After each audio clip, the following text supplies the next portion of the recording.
Hey, hello everyone. We should be live right now. Welcome to the show. We're here just a little bit early because we want to chat with Jade and Jim real quick.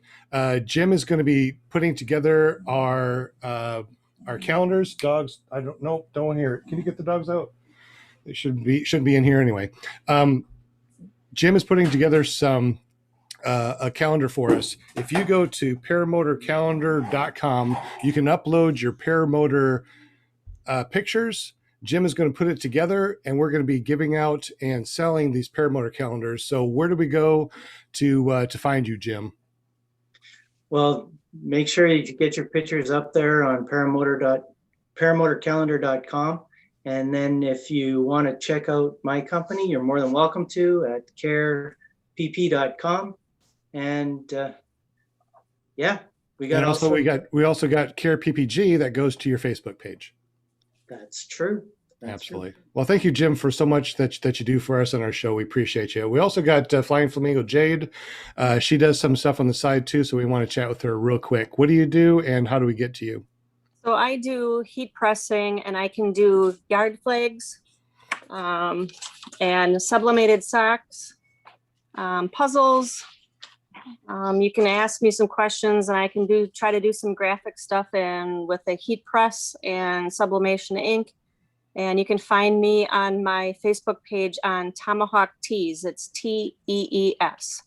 And you can also go to paramotorgirl.com or Flying Flamingo Jade.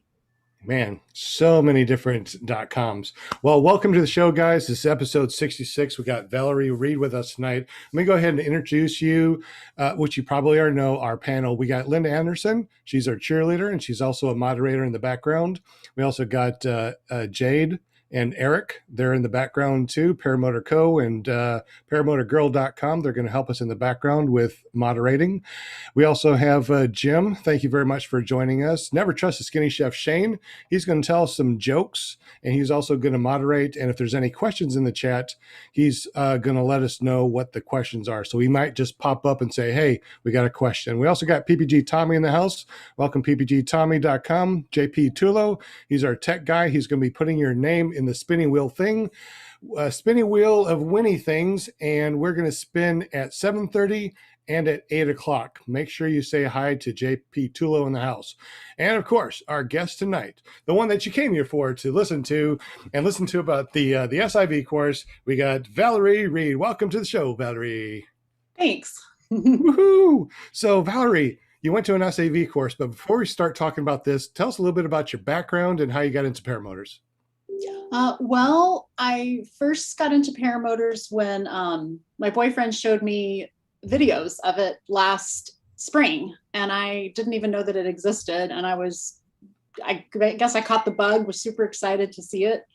And I'd always thought, like, I'd grown up around planes, and I thought, well, I'm going to learn to fly eventually. I just didn't know when or how, and I never even knew that paramotoring existed until seeing that. So we got your bio in the description down below. So if you haven't check out her bio down below. She has a couple of places that you might want to check out, which is her Instagram, Facebook, and YouTube. So if you go to paramotorguest.com, that's actually her YouTube channel. Now, you said that you also do something else on the side. You do some pictures of the universe or something on your Instagram. Tell us a little bit about that. Do some astrophotography and then scuba diving. That is so cool. So we're going to be able to talk to you about a bunch of cool things. Is there anything else that you do? I mean, you sound like a very interesting person. No, that's about it. All right. Well, let's go ahead and start talking about paramotors, since this is PPG Grandpa's Paramotor Podcast, also known as clearproptv, and you can also listen to us at paratalk.org. Now, where did you go to school, and how did you like that? As far as paramotoring. Yeah. Team Fly Halo went July of 2020. And it was great. Learned a lot, got in the air. So what was interesting is one thing when I was there at training, I remember as we were practicing kiting, I was kind of getting frustrated with kiting. I was like, well, I'm going to have a motor on my back anyway. And I remember Boyd saying, you fly the wing, not the motor. I was like, oh, good point. So have practiced a lot of kiting since then and have done 53 flights since training. So Wow. What kind of wing do you have? have a Link 2 Nivic. It's a beginner wing technically, but it is a kind of a reflexy wing. So it has Cool. reflex-like characteristics officially. It's a great I'm sorry. wing. It's a great wing. I fly the same one. Oh, Really? cool. Yeah. What size I wing like do you fly? Pardon? What size wing do you fly? It's 21 meters. 21 meters. I'm sorry if you said it, but I didn't hear. Oh. And what kind of motor do you have? I have a mini plane top 80, which I love because it's very light. Well, that's cool. And now in class, did they tell you how to break it down and maintenance it? Kind of. I will say that when I first got it, I used theirs, not mine. And so then when I got back, my first 2 flights were motor outs because the leveling meter on the carb wasn't the right space. So that was interesting, but they helped me a ton afterwards. So it got it flying again. I did not know that you had 2 motor routes. We got to talk about those real quick before we continue. Okay. Because, I mean, because a lot of people, they fly for a while and they never have a motor out. And then, after, many, many hours of flying, all of a sudden they have a motor out and then they're like, what, this is so crazy. But you had it out, within the My first 2, so we got back from training and then we broke in, my boyfriend has a Scout, so he broke his in and I broke mine in. And then we found a safe place to fly locally and some other local paramotorists here. And they met us at the ultralight friendly location, Arlington Airport. And it took me 3 tries to get in the air the first time after training. But I had about a 45-minute flight. And luckily, as I was coming back to the airport, the motor went out. I was like, well, I won't say out loud what I was thinking, but I was like, oh no. So then I was immediately like, okay, but you got this. You just got to land into the wind. You're at the airport. So, and then I honestly thought that maybe I accidentally killed the kill switch because I'm a new pilot. So maybe I killed the kill switch. And then the next flight, the weather was good. So we went flying the very next day and took off. And I had a motor out after about 1 minute. And I knew I hadn't killed the kill switch. Oh my goodness. So 1 minute, how high were you? What was your altitude on that one? I was only about 50, 100 feet. The second one. The first one I was maybe 300 feet, 400 feet. So that first one with 300 or 400 feet, you had plenty of time to circle around, line up, get into the wind. How was your landing? Both landings were okay. I didn't land on my feet. I landed on my knees, but I didn't injure myself or my equipment. Well, that's good. We don't need any injuries, that's for sure. And your second one, you took off and you're about 50 feet up in the air and then all of a sudden it stopped, right? Did you have that surge? Did you go down? Did you have plenty of space? What happened? I had space and I just went straight and I just landed. So I was still headed into the wind. Okay. Yeah. So you landed perfectly fine. Yeah. No. Well, that's good. That's really good. So how many days did you train? What was your training time? It was 9 days. So it was a full week and then the weekends on the front and back end. Okay. And then you said a full week? Mm-hmm. And then the weekends. And how many flights did you get in? I kind of lost count because we did quite a few touch and goes, but probably about 23 to 25. Okay. During training. Well, we got a question in the chat. Shane, did you want to ask that question or you want me to answer it or ask it? Well, I was just waiting. Okay. So Chris Thomas wants to know for Valerie, how many more videos from your SIV course have you uploaded or planning on uploading? I'm finished. I did 6. Okay. And the last one I uploaded yesterday. Very nice. So, yeah. Okay. And we're going to be showing those in a little bit. If you guys do not know, you can go to paramotorguest.com and see all of her paramotor shenanigans on her YouTube page. But we're going to be showing a little bit here in just a moment after we are done with the initial interview here with her school. Now, you went to school in July of 2020. Mhm. You were there for about 10 days or so.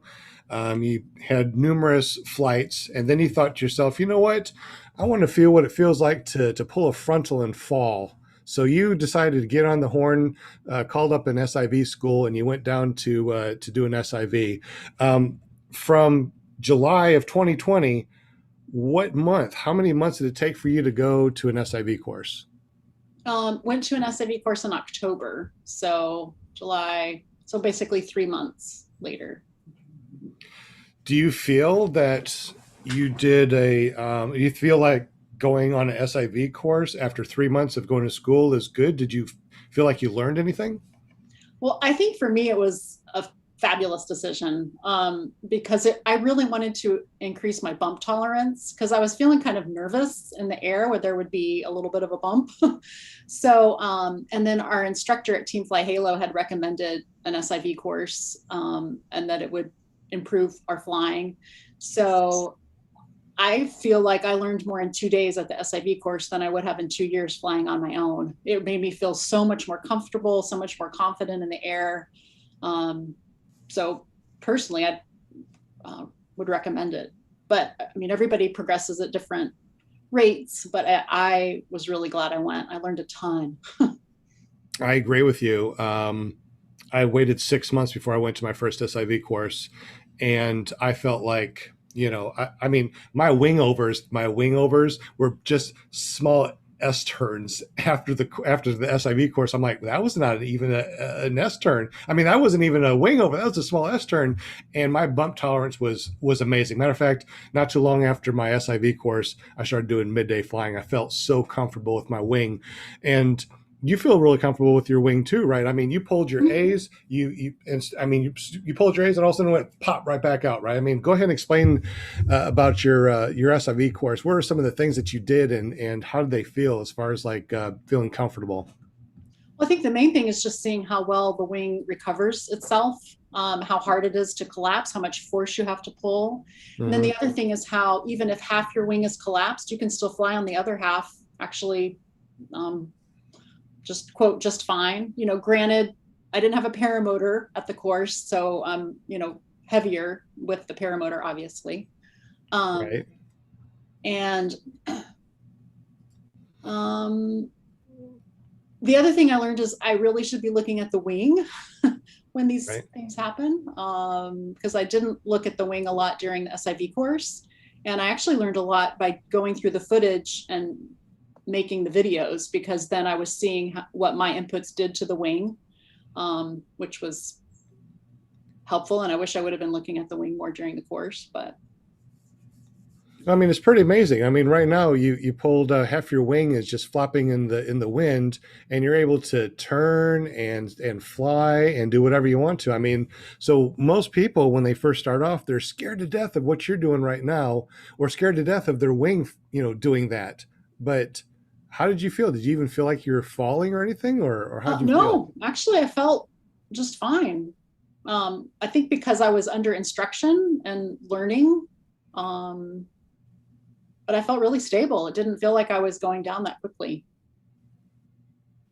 How hard was it to pull a frontal? Because it looks like you grabbed your A's and you're trying to pull down. And it was really hard to pull that frontal. And in fact, my right hand, I think, came down. My right arm was stronger than my left, so the right came down a bit. But it had to use a lot of force.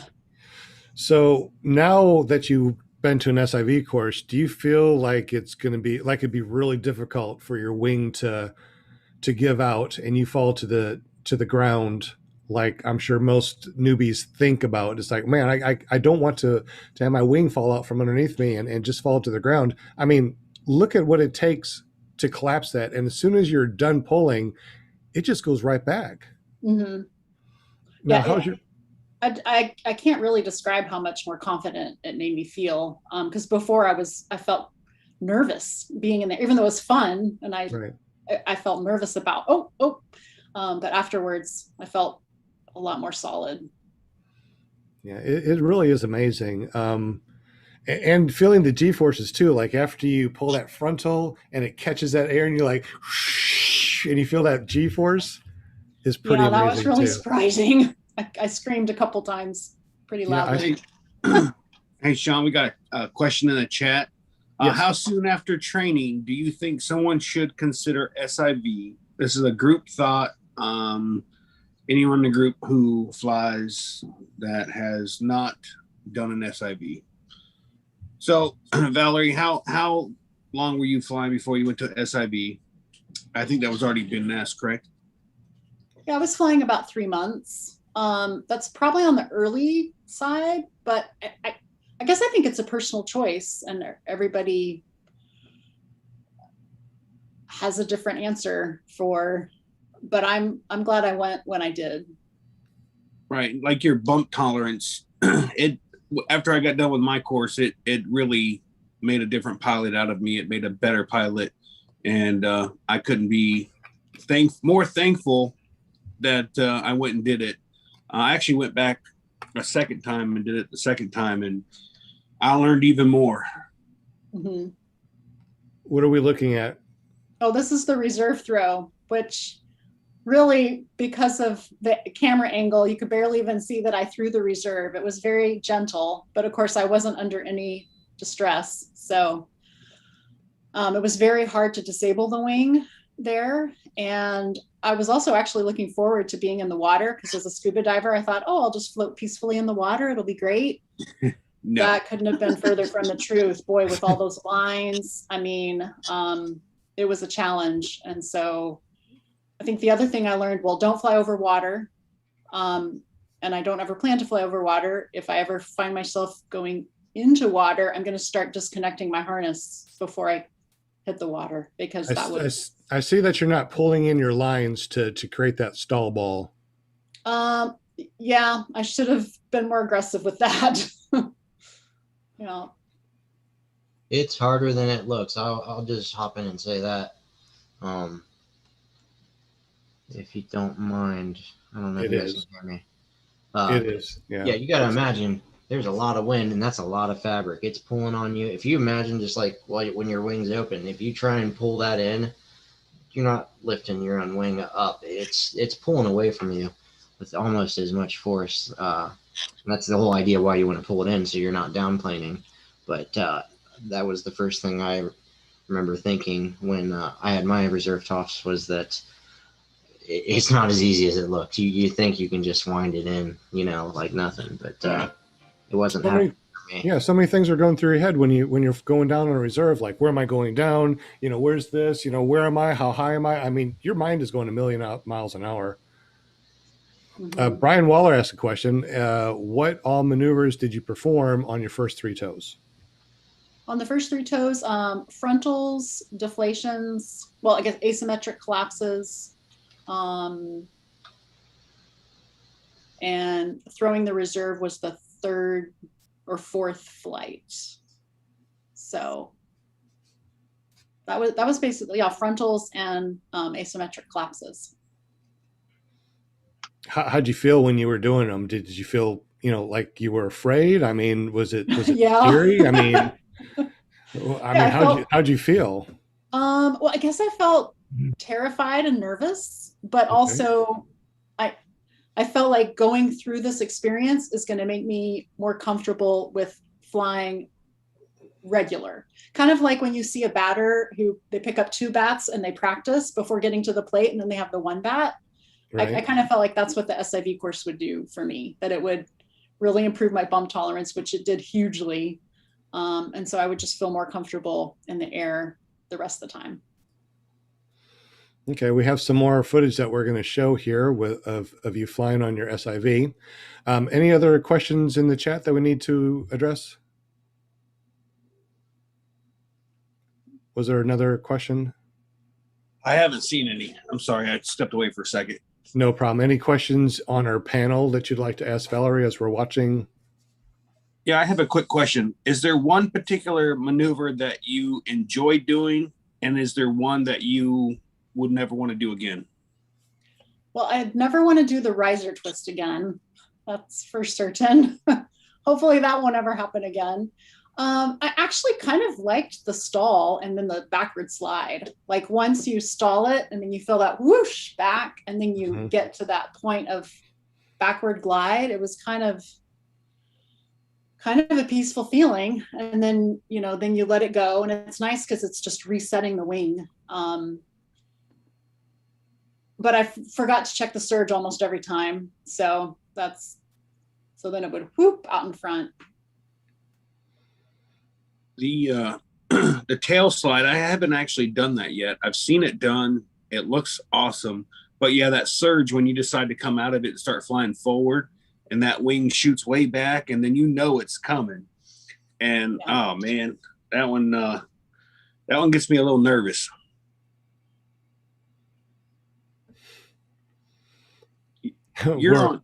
You're on Andrew's wing. What wing is that you're flying here? I don't remember. A SEMA, it looks like, yeah. Okay. And I don't remember the size. And this is not your wing? No. The first day, we used our own wings. Okay. Which was really good because we could see how our wing behaved. And then actually, before doing stalls, the instructor didn't know the stall characteristics of my individual wing. And so he didn't want a newbie to have to do that. And so he actually had an experienced pilot do it. And it behaved like a reflex wing. It didn't behave like one of these wings. Hey, she's doing a horseshoe. Yeah. Yeah, that didn't work very well for me. I was going to say, very non-eventful, Sean. What did you do wrong?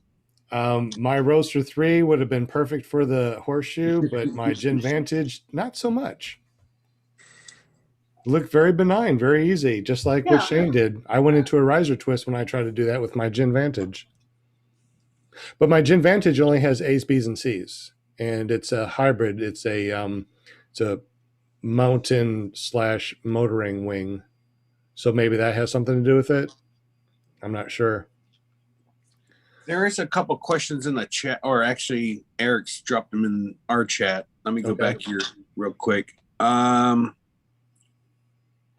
This is from DP. I would like to learn so I'm more confident. Okay, hold on.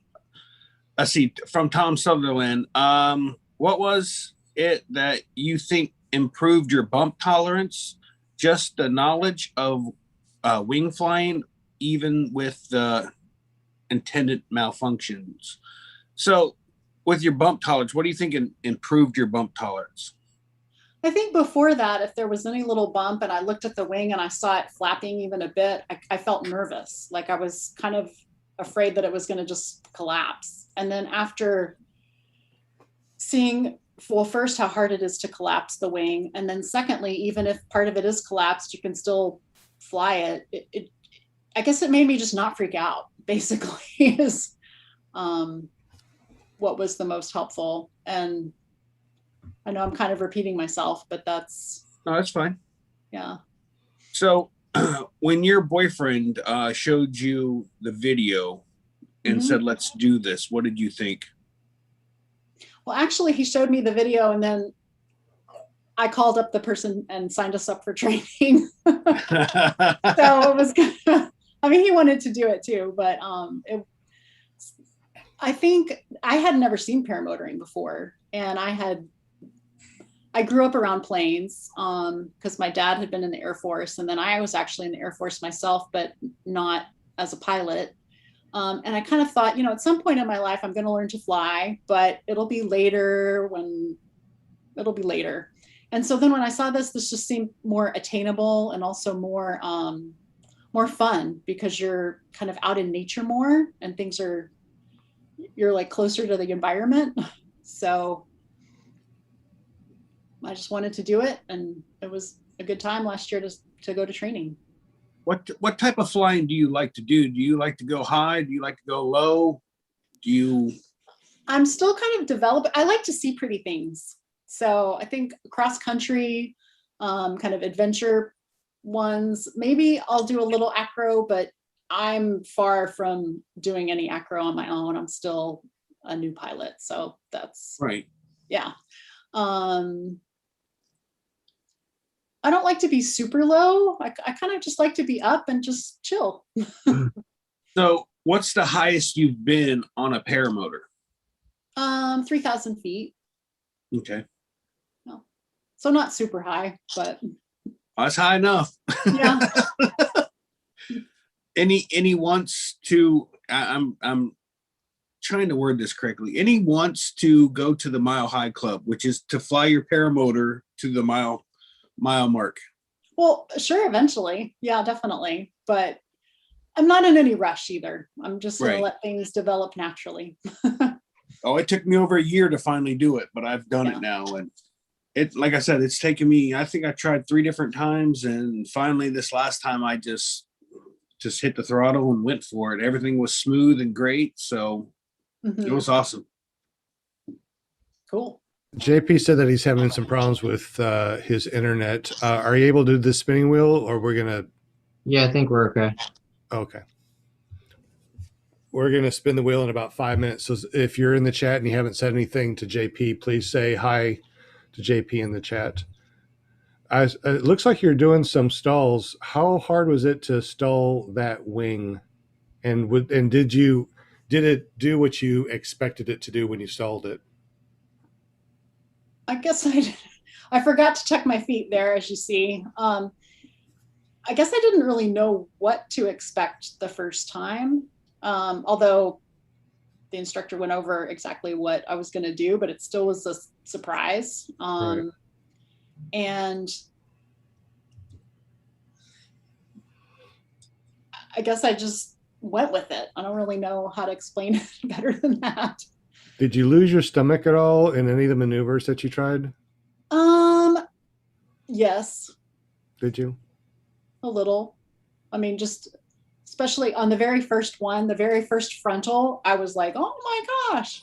But then after that first frontal, it was actually even the first unconnecting from the toe was quite a shock, because I was up at 5,000 feet. I'd never flown that high before. It felt really strange. And then I was like, well, here I am. It's going to be good. So.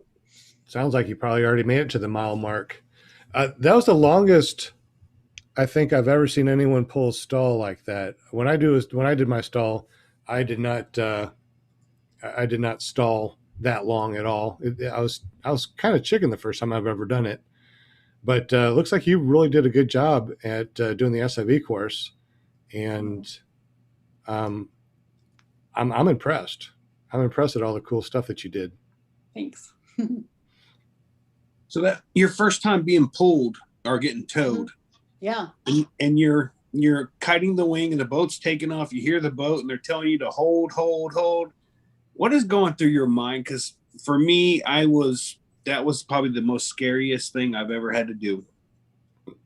So I'm kind of curious how you felt as the boat's getting ready and you feel the tension on the lines and then you start running.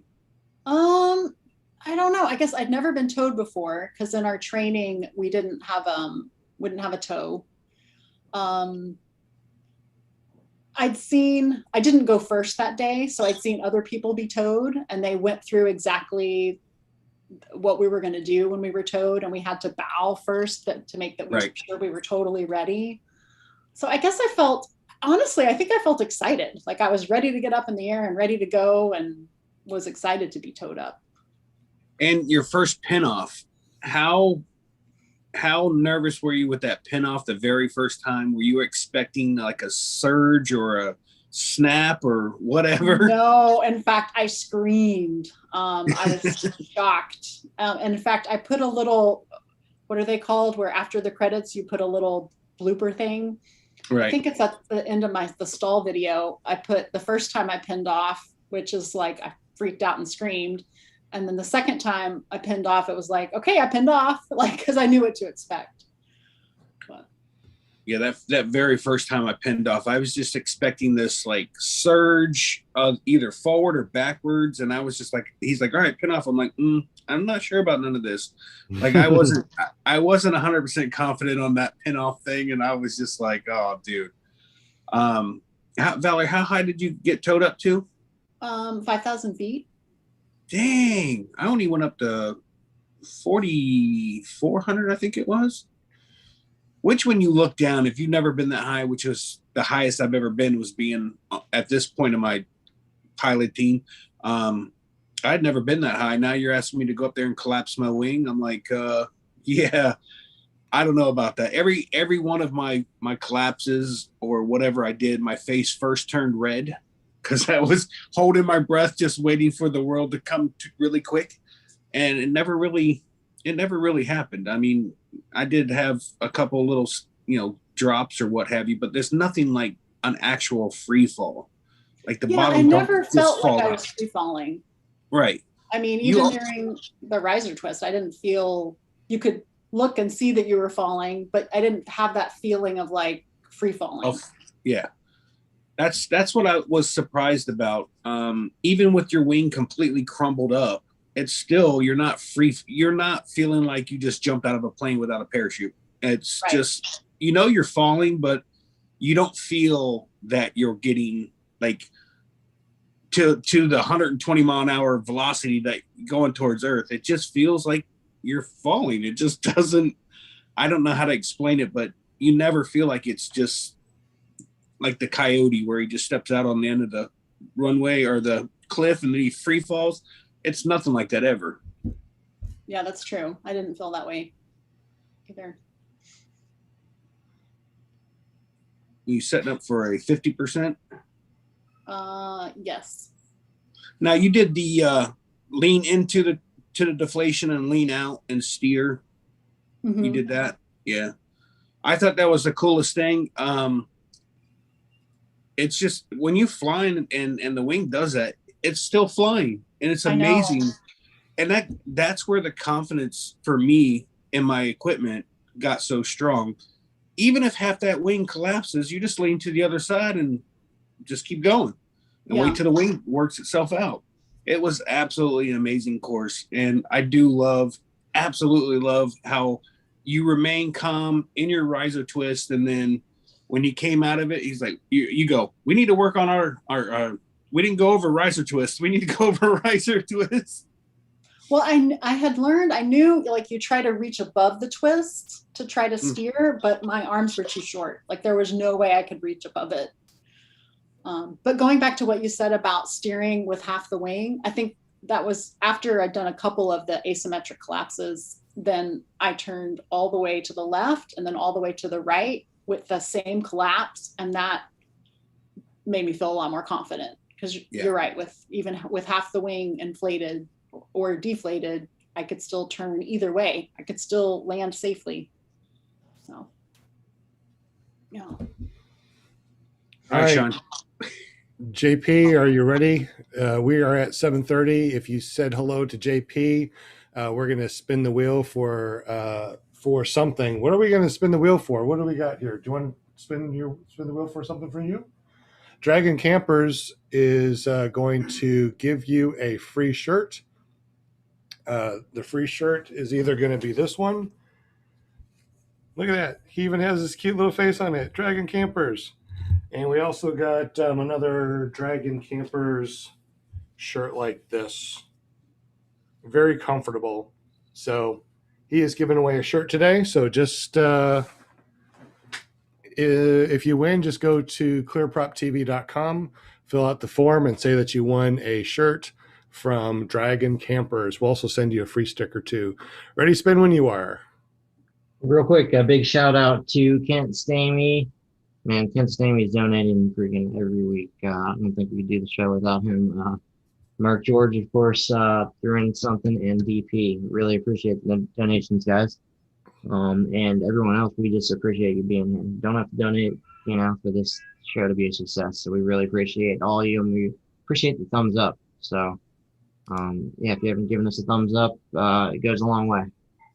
Absolutely. So Kent Stamey at kentstamey.com. Who else donated? DP and Mark George. Mark George at paraswagusa.com. Make sure you check them out.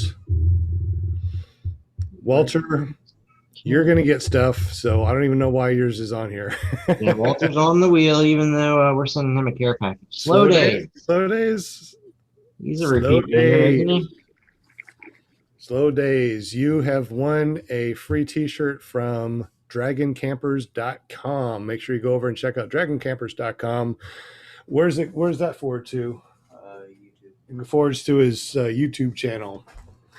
All right, guys. We're going to do one more spin in about 30 minutes. So stick around, Absolutely. guys. One more, maybe even 2 more spins. So we don't know. Just make sure you stay with us all the way to the end at 8 o'clock. So thank you very much. Valerie, looks like you are doing some really interesting things. Do you want to talk anything? You want to talk about your scuba diving real quick before we continue talking about SIVs? Sure. Okay. Absolutely love scuba diving. Learned to scuba dive when I was stationed in Germany and actually got to scuba dive in the Red Sea. That was in 2009. So I've been scuba diving a long time and like doing underwater videography too. So, and I think part of what I love about it is how your body moves in multiple spaces and gravity isn't holding you down. And that's the same thing when you're flying and paramotoring. The other thing that's really cool with scuba diving is that you actually, your body moves in space and time based on your breathing. Because when you inhale, you go up a little bit because you're more buoyant. And then when you exhale, you go down. So it's really quite an awesome sensation. And then just seeing all the amazing sea creatures is phenomenal. So there's really good scuba diving up here in Puget Sound, although it's nice to be in warm water. Well, what would you rather do? Would you rather paramotor or scuba dive? Or are they just so separate that you can't, Well, they're both wonderful. This is a test, Valerie. This is a test. This is a test. Okay. Be careful how you answer this one. That's right. You might not get invited back. Okay. I will be political. No, I really love them both. And I think I just like escaping gravity. So I agree. That is so cool. Now you do a lot of photography. So you do photography at night. You do photography underwater. Have you done any photography other than your SIV course on a paramotor, or do you plan on doing anything? GoPro recording. Okay. Do you plan on doing any like pictures or something as you're flying, like chink chink chink, or what do you think? Yeah, still kind of getting a handle on that. Yeah. So yeah, have recorded basically every flight that I've been on. But as far as putting paramotor videos together, planning to do that, just haven't quite yet. Gotcha. Are you planning on? Takes a while. Are you planning on taking your big camera up and shooting some nice pictures, or is it just GoPro as you're flying? Not sure yet, because with the good camera, then you kind of need a gimbal to keep it stable. But well, I haven't really thought about it. So. Do you fly always holding on to your brakes, or do you put them up there and just kick back and relax yet? So I currently am very comfortable stowing my left brake and do that often and move my left hand around. But my right brake, which holds the throttle, I still feel like stowing it and then moving my right hand around, because I think after having the engine outs, if I'm completely off the throttle and it gets quiet, I get a little nervous. I like to have a little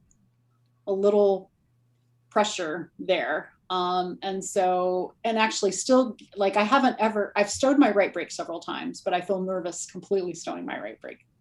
And then it's like, then where do you put your throttle? Do you just set it in your lap? Do you, because I don't want it to flap around. So I think I'm still, and the other thing is it's been cold here, so wearing thicker gloves. So I'm looking forward to warmer weather, wearing less thick gloves. But interesting. Yeah. So as far as your maneuver, actually, real quick, Shane, is there any questions from the chat that we need to address? I was just looking at that right now. Most favorite place she's dove before. That was by Mark H. Most favorite place I've dove. Well, Raja Ampat in Indonesia. The biodiversity, the life, it's just absolutely phenomenal. The first dove I did there, just explosions of life. I was literally crying underwater and my mask, it fogged up because it was so beautiful. So have you had any scares with creatures in the water? Something that concerns you? With creatures? I mean, have you had a shark run into you, or you run into a shark and just like, oh my God? Well, sharks are super cool. They're amazing. I love seeing sharks actually underwater. I have not ever seen a great white shark.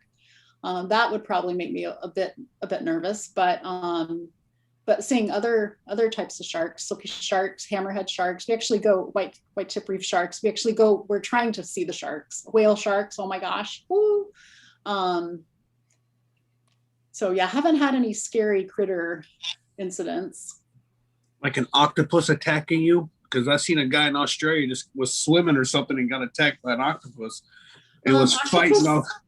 Yeah, they're very intelligent. We see octopus here quite frequently. One of my in fact, I have it's on my YouTube channel, a video of it. The octopus came up and attacked his camera and wouldn't let go. And you have to just be calm with them because their suckers are so strong. I mean, they can literally take the regulator out of your mouth. So if you really did, there are some footage of octopus completely enveloping divers, and you just need to make sure you keep your reg in your mouth and just be calm, and then you can slowly work the tentacles off of you so that then you can get away. But that's super rare. I mean, honestly. Let's see. What apps do you use to fly now that you're flying paramotors? Mainly the Windy app. And look at GFS, NAM predictions, and then looking at the winds aloft. Do you use anything like Skyfly High? And if you do, how do you like it? Yeah, that's the one I use, the Skyfly High app. I like it a lot because it tells you how fast you're going, tells you the total amount of your flight time. It gives a little mark of where to get back to the LZ if you got confused. So that's a good one. And you also said that you bought the airspace on it too, right? Mm-hmm. Yeah. What do you think about that airspace? It's helpful because it shows you the upside down cake and where you can fly. So yeah, it's good. Looks like we're seeing the one that you had a riser twist on. Is this the one with the riser twist? I think this was the first flight. Yeah. So the riser twist was actually the last flight. Okay. I didn't think it was going to be the last flight because we were going to fly for a third day. But that third day, actually, the winds were really strong. We had to go to a different site to fly. And the first student had difficulty getting back to the LZ, barely got back to the LZ because the winds were just pretty strong.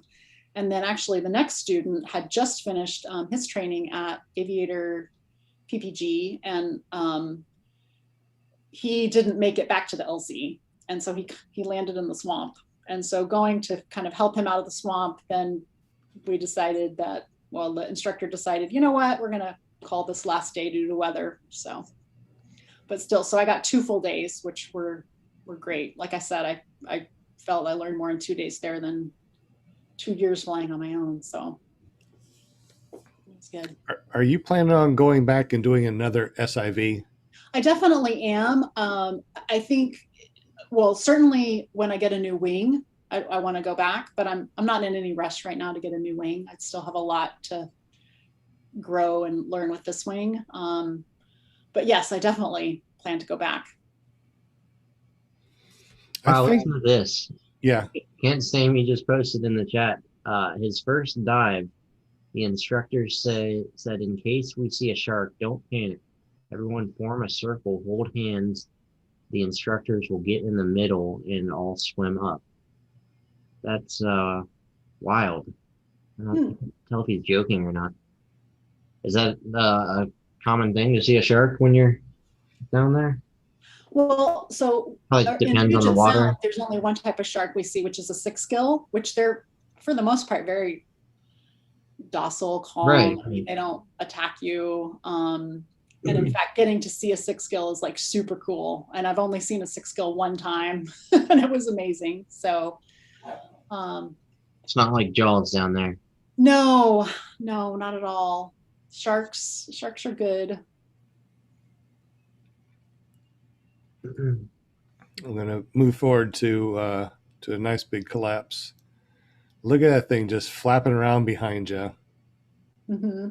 Now, how did you feel when your wing did that? I mean, did you lose your stomach? Did you feel like this was the end? I'm going down? No, not really. I guess everything was more stable than I thought it would be. Even when it was completely an accordion.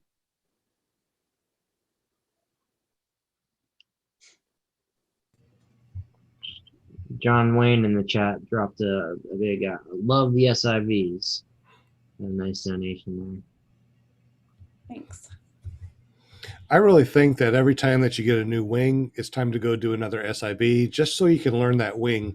The difference between my 28 meter Roadster 3 and my 28 meter Gin Vantage 3, huge difference. I mean, they flew differently, they collapsed differently. And I'm really glad I went to the SIV class with that Gin Vantage because I will never do a horseshoe with the Gin Vantage ever again. Yeah. No, I will not. Yeah. That makes sense.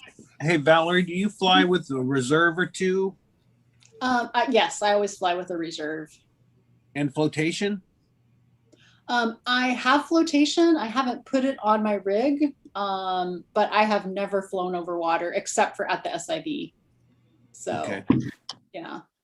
How do you have a front mount reserve, a side mount reserve? How I do have you a front mount reserve. So I have the mini plane top 80, and then I have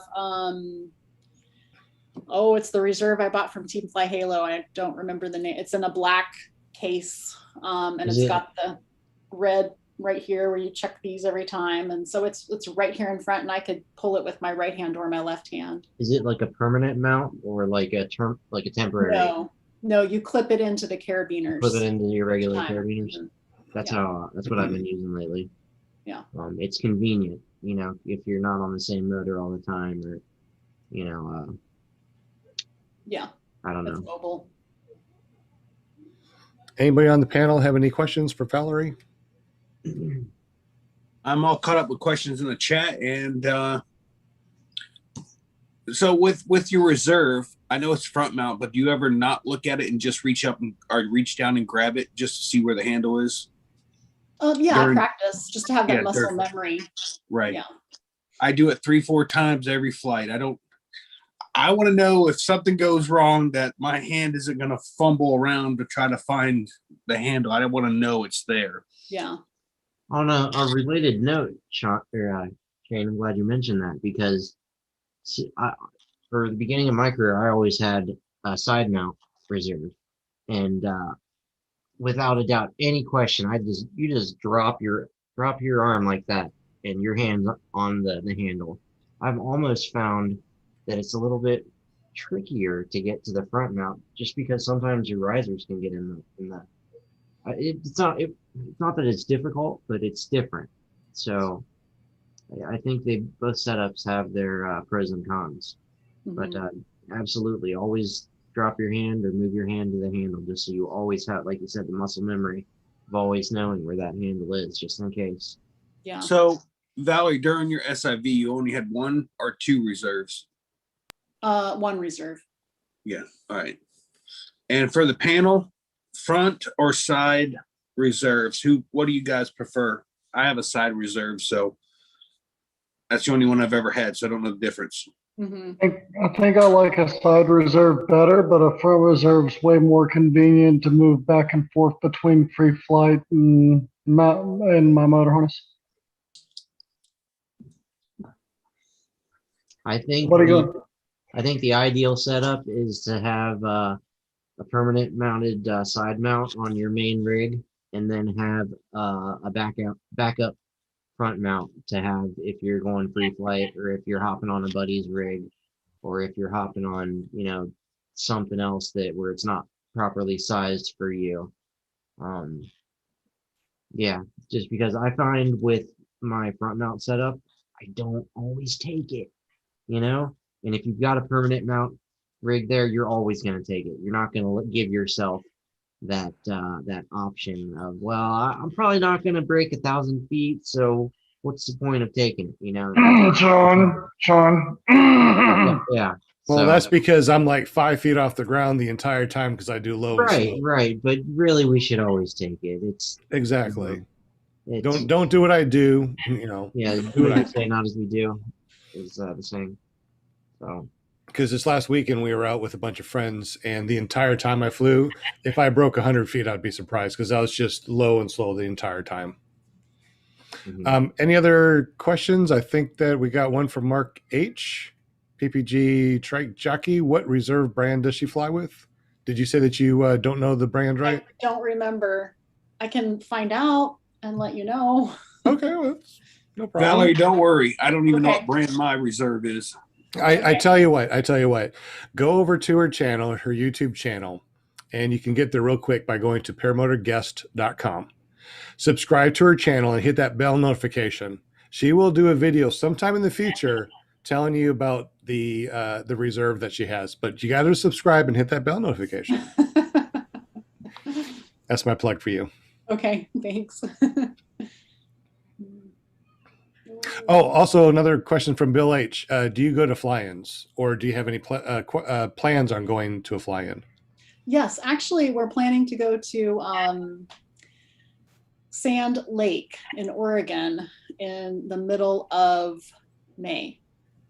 So, hoping for good weather, and that's the plan. Yeah, it's about 4 hours south of here, and it'll be the first time I've flown in Oregon. So I'll add another state to the list.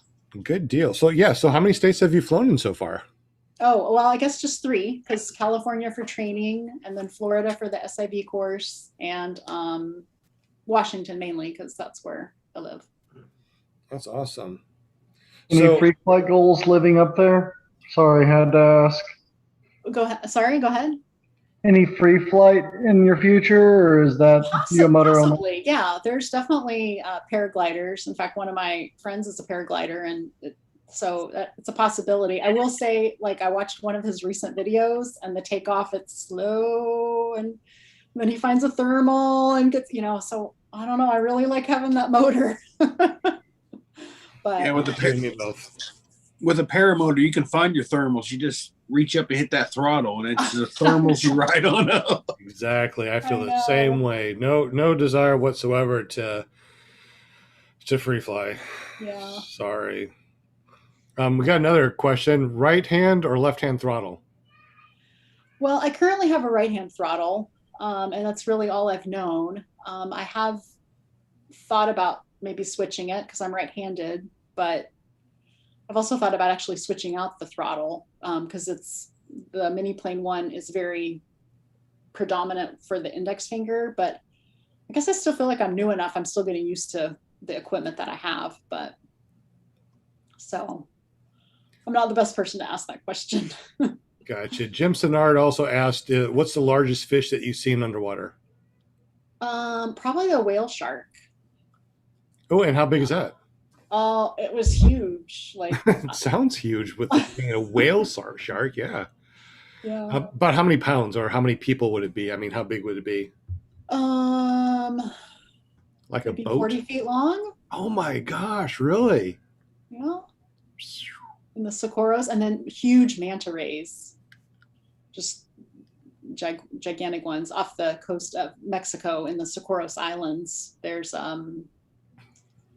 because you get huge pelagics out there, and we went there over Thanksgiving last year. It was open. It had just opened up. So Sounds like you need to go on a scuba diving podcast next with all the cool stuff that you've done so far.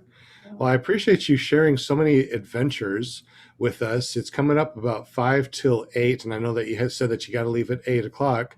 Mm-hmm. So how can we get up with you, and what are your .coms that we need to know? Oh, well, I have a Facebook and Instagram and YouTube channel. So any of those are good. All the links are down below in the description, so you make sure that you go over there and subscribe to all of her channels, hit those bell notifications. We talked a little bit before the show, and we talked about your flights and how long your flights were. You said that your longest flight that you had was about 1 hour and 15 minutes, LZ, fly around and come back. And then I asked you, what was your favorite, your favorite flight? I thought it was going to be that 1 hour and 15 minutes, but it wasn't. What was your favorite flight? I guess I've had several that I've really liked. One was out of the place we fly all the time, Arlington Airport. It was just an absolutely gorgeous day, and you could see all the way over to the Olympic Peninsula, and you can see the Olympic Mountains, the Cascades, you can see to Mount Rainier, and then the full moon on one side and the setting sun on the other side. It was just gorgeous. It's like one of those moments where you're just like, oh, I just want to stay here. Hey, we have a question from PPG Rachel for Valerie. What is your dream flight? Any specific location? Oh, well, I've been a little intrigued with the trips to Costa Rica, I have to say, because there could be scuba diving and paramotoring. And then it'd be fun to paramotor in the Pacific Islands to look at the reefs from above and then scuba dive them afterwards. So, well, I have a question real quick. So they say you're not supposed to fly and scuba dive at the same day. Does that include paramotoring? Technically, it does, depending on how high you go. And so that actually depends on a lot of things. How deep did you dive? How long did you dive? Were you on nitrox? Were you on air? How long from when you finished diving to going to elevation? So actually, there has been one day that we did scuba dive in the morning and then paramotored in the afternoon, evening. But on your dive computer, you can actually see how much your nitrogen loading is. And so you can figure that out, and, stayed about 1,000 feet. So it was fine. It was safe. Didn't get the bends or decompression sickness. But yeah, that's theoretically a concern. I honestly, I did not know that. I didn't know about that. Yeah, it's the bends, right? Yep. No, I mean, you'd get the bends if you scuba dived and then you flew? Yes. The extreme altitude. Yeah, if you go to elevation, yeah. See, the things that you learn on a Paramotor podcast that I never would have thought that I would have learned. Any other questions in the chat or on our panel before we have to let Valerie go? Yes. Mark H, PPG trike jockey. Ever almost run out of fuel? Seems like it's happened a lot of these folks lately. I've run out of fuel. No, so far the lowest I've landed with is 1.5 liters. And on a mini plane, so you got like another 4 hours of flight. Right, pretty much. Yeah, I think like even for over an hour flight, I'll just put in 5 liters because my last flight was an hour and 1 minute long, and I used 3.5 liters of fuel. Wow, I'm so impressed. I'm like, what? That's so awesome. It really is awesome. Yeah. I go through almost 5 gallons for a 2.5 hour flight. So lucky duck. Any other questions or anything that we want to say to Valerie before she has to leave? Yes, I'm gonna ask Chris's question after she leaves. It's about the Icarus race. Fly baby fly PPG your Dankies wants to know, how did you feel entering your first full stall? A little nervous. Yeah, definitely nervous. Yeah. Because suddenly the wing's not above you, it's behind you. But then you slide back and then there it is. So. Yeah. All right. That's it for me, Sean. That's it for me. We went through a whole hour. We talked with Valerie. You can find all of her information, all of her social media in the description down below. Make sure you go there, subscribe to to her channels, hit that bell notification, let her know that you saw her on this chat on our clearproptv.com, PPG Grandpa's Paramotor Podcast, clearproptv.com. Did I say that twice? Do you have that in your brain yet? It's clearproptv.com. Valerie, thank you so much for joining us. I know that you have to go. You can stay as long as you want to, and make sure you go to clearproptv.com, fill out that information so I can send you your stickers and stuff, because you were in the Air Force, right? I was, yes, for 9 years. I'm going to send you this sticker. I'm going to send you a ClearProp TV sticker. And we're going to be sending out some more stickers to people and giving away some free stuff. So you guys, if you haven't done so already, say hello to JP in the chat. Make sure you say hello to Valerie and thank her for being a guest tonight. And we're going to spin the wheel. Thank you so much for having me. Again, Absolutely. It was just seeing your videos was an inspiration, and I wouldn't have signed up for the SIV without seeing those. So Wait a minute. What are you saying? I mean, you went to the SIV course because you saw who? Oh Yeah, 'cause my I God. because I saw Oh, your no. video. It's true. It's true. There's not yeah. enough room on the internet for his head right about now. Okay, well, Yeah, we Valerie, we have to deal with them later. You know what I mean? okay, I'm sorry. Okay. Yeah. Thank you, Valerie. Thank you. Okay, for you're joining the welcome. show. Thank you. I learned a lot. This is really cool. Yeah. Thank you Okay. very, very much. We Have a appreciate good night. you. Yep. See you again. See you again Later, Valerie. soon. Bye. Well, that was so awesome. Yeah. Awesome Thank you guest. guys for joining us tonight. We're going to spin the wheel actually twice. If you would like to, JP, go ahead and put the wheel up whenever you want to. Tonight we're going to be spinning for a free. Let's see what we got tonight. Let me go ahead and take my background off to show you all the cool stuff that we're going to spin for tonight. We got this right here. It's another iPhone holder or cell phone holder from Paramotor NC. He's got a picture right there, which is really cool. Comes in this really cool box. Very well made. So we're going to give away one of these to you guys. What else do we want to give away? We got something else that we're going to give away. Oh, yeah. If you are in or have been or want to have a sticker for the Navy, go to clearproptv, fill out the form, say that you want the Navy sticker. If you are in the Army or know somebody that's in the Army or want the sticker, go to clearproptv.com, fill out the form, let me know that you want this U.S. Army sticker. And if you are in the Coast Guard, or want a Coast Guard sticker, go to clearproptv.com. Let me know that you want to be, or you want this sticker. These are free. We're not going to spin for them. The first come, first serve. So whoever fills out that form first gets one of these stickers. So we got this one. What else are we going to give away? We are going to give away, how about a quick mix bottle? I use one of these things. They're great. You fill up the oil. It shows you how much gas you have, your ratio that you want. Put the oil in there, then pour it in. And you also get a free sticker from paraswagusa.com. So we're going to spin the wheel twice. One for everybody and one for, let's do the donations first. Spin the donations. That way they can pick which one they want. And then we'll spin it again for the for whatever's left. You want to do that, JP? Is that okay? So a separate donation bill? Oh, do you not have one? I got one.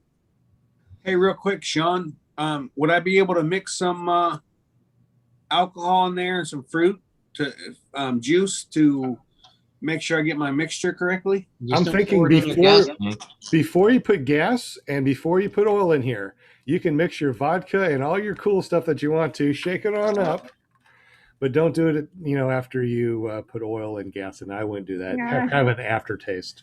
Speaking about aftertaste, we are now in the after show. Oh my God, I'm so glad you went with that because I had 3 people I was picking out for my next comment. So I'm going to go ahead and put the meeting ID and password into the chat. You guys are more than welcome to jump in. Before we spin the spinning wheel for the people that donated, can you go ahead and thank everyone that has donated tonight? Absolutely. They're all on my wheel right here. Big shout out to Kent Stamey, Mark George, DP. We're cousins, basically. DP, JP. I don't know if you guys knew that. My brother from another mother. John Wayne and Will Fly.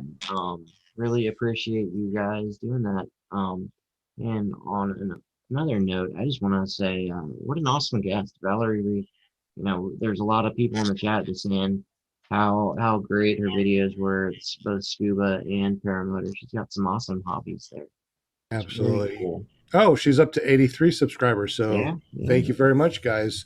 You can go to go to paramotorguest.com and hit that subscriber and that bell notification. Help Valerie out. Sean, I'm confused. Yeah. How is there 34 people watching and we only have 21 thumbs up? That doesn't make sense. Yeah, come on, my guys. goodness. Where's that love? Give us a couple more thumbs up. If you guys enjoyed the show, please give us a thumbs up.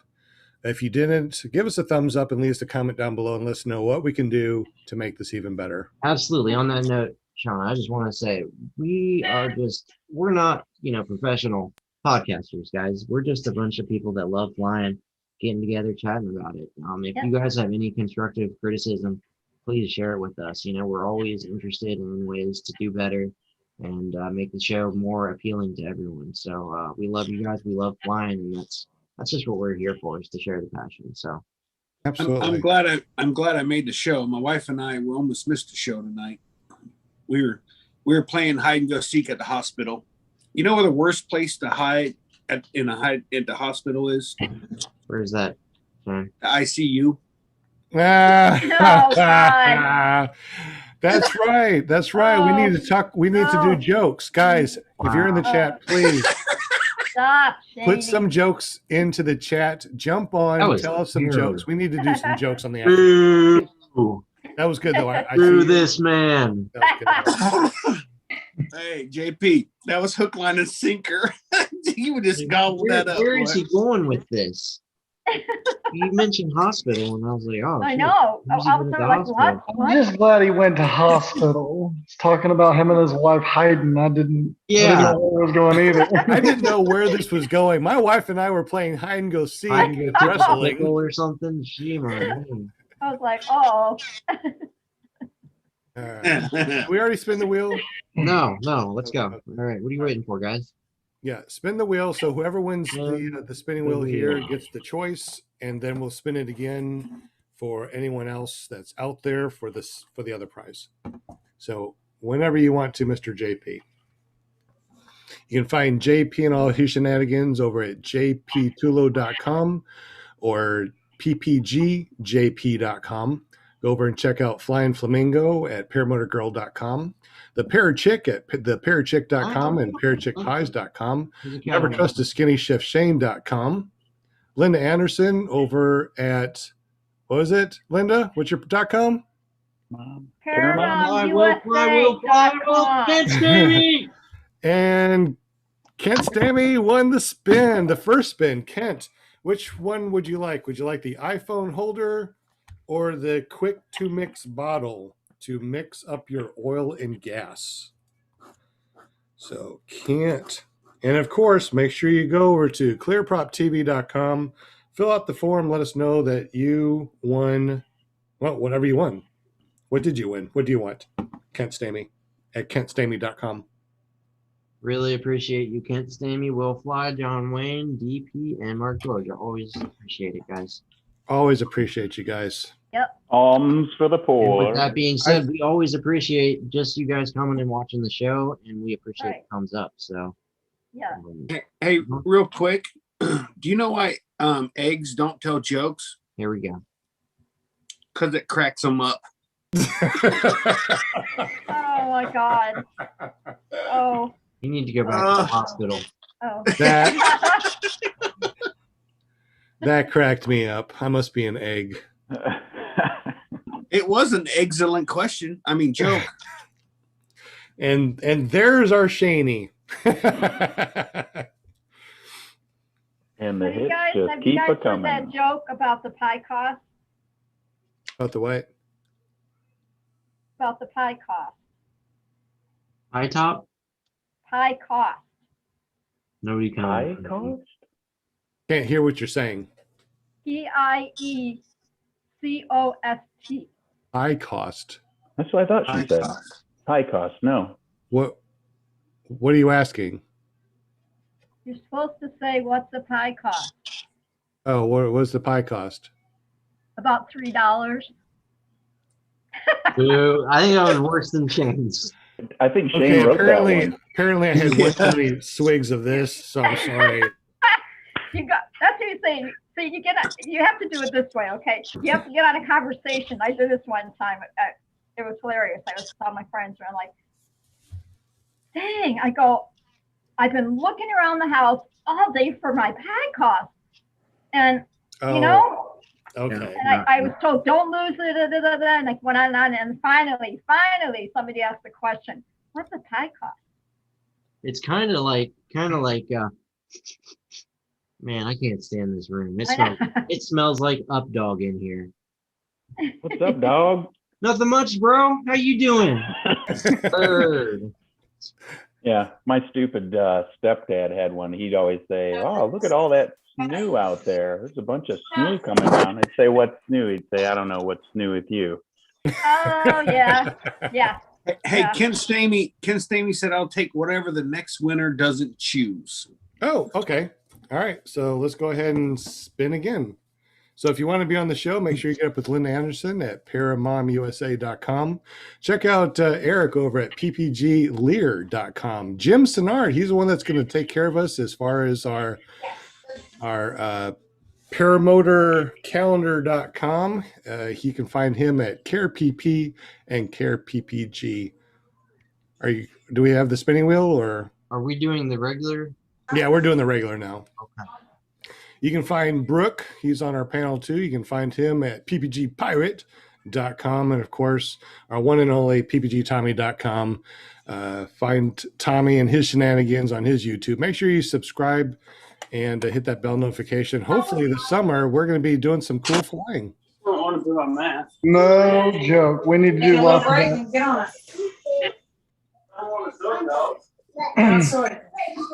Does Who needs to anybody mute notice their that microphone? Brooks looks like he's driving a big tent? What's that? I said Brooks isn't talking, but if anybody noticed, he looks like he's taking a big tent. And he made them two tapes instead of one big one. All right, can we meet? There he is. Yeah, there he is. Hey, come pick me up, Brooks. Jim, are you going to win? Jim in the chat. Jim Smart. Jim. There he is. Wow. Nice. Jim. Now I got to send need you a something. mixer. Now I got to send you something to Canada. Make sure, Oh. make sure it's the lightest thing possible. Canada respin. I think they've been doing that all along. Hey, how do you keep an idiot in suspense? I'll tell you tomorrow.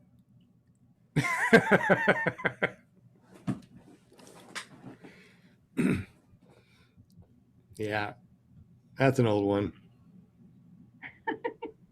Like nobody ever is like, huh? Yeah. How do you? Does anybody know how I can change my YouTube channel? The name of my YouTube channel? The name of it, I think you have to go to edit channel, and then it'll take you over to your Google profile, and you have to change it on your Google profile. On the Google profile. Okay. I'll try it. Why? What does yours say right now? Jim Samard, but apparently there's a whole bunch of Jim Samards across the country or the world. Well, that's why you need to have your Care PPG go to that one particular one. Yeah, so I'd like to change it to Care PPG. Okay. Yeah. I think you go to your YouTube channel, hit the edit channel. Once you hit edit channel, yeah, JP, go to your YouTube channel, just your YouTube channel, and then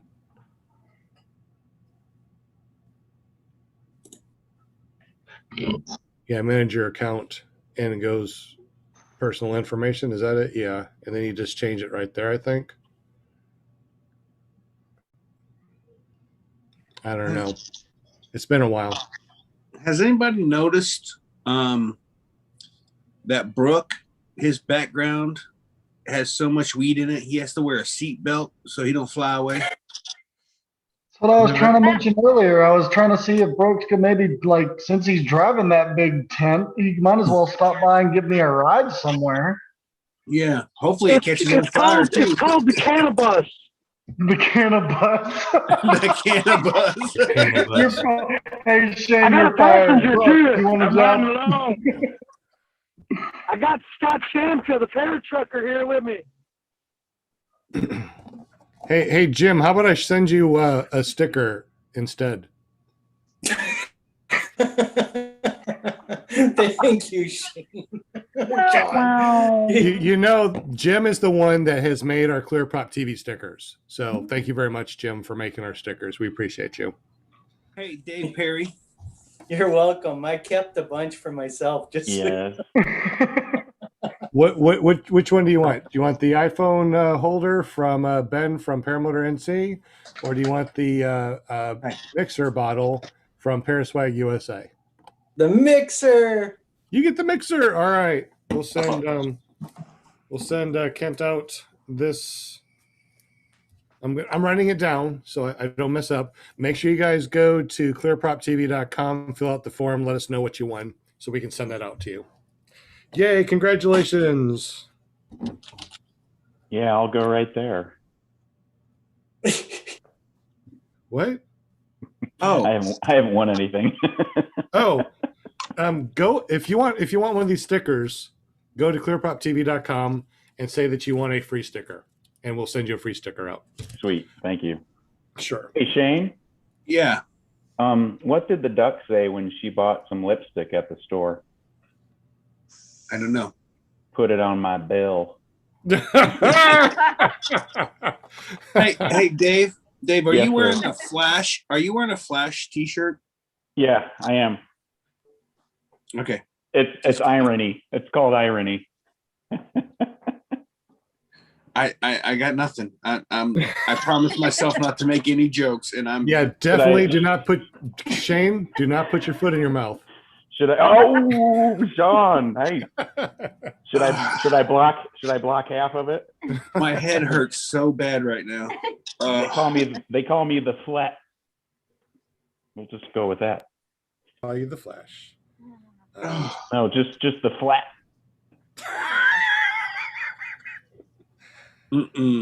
Okay. We are officially in the after show, guys. If you guys want to jump on and chat with us and talk paramotors, we'll probably just do this until 9 o'clock. So we got about another 45 minutes. And then we're going to clear the live stream and make this a short show. It's only going to be 2 hours tonight. That way we can have some time and spend some time with our friends and family that are not here on Zoom. But I guess there are some questions that we want to ask. If we do our show is usually about 3 or 4 hours, right? I mean, we do a long show because we do the guest for about an hour, then we do the after show, then we talk some more, and we do more partying. So I guess the question is, if we just did a 1 hour show live stream and then we stop it, is that something that you all would want, or do you like the 2 hours? Do you like the 3 hours? Do you like the 4 hours? Let me know what you think, guys. Oh, Tommy's leaving us. Tommy, you leaving us? Muted. Sorry. Yeah, I got an early morning, guys. I gotta get. All right. I still got a few things I gotta wrap up before I get to bed. So it was a great show tonight, though, guys. It was nice hanging out with you again. Tommy Sutherland decided to say from it said see ya PPG Tommy from the real PPG Tommy. Like that, man. You have a good night, Tommy. I'll see you guys later. All right. Night, Tom. He's got some things to wrap up. He must have a date. I was thinking the same thing. I just didn't say it. Speaking of that, I'm gonna head out as well, guys. Always a pleasure. Thank you so much for helping us spin the wheel, and we appreciate your help. I don't know how you do it because I couldn't do it. I look forward to our Monday nights always. Big shout out to everyone in the chat. We love you guys. Can't do the show without you. So see you, JP. Good night, guys. JP. I'll see you. Appreciate you. The next show.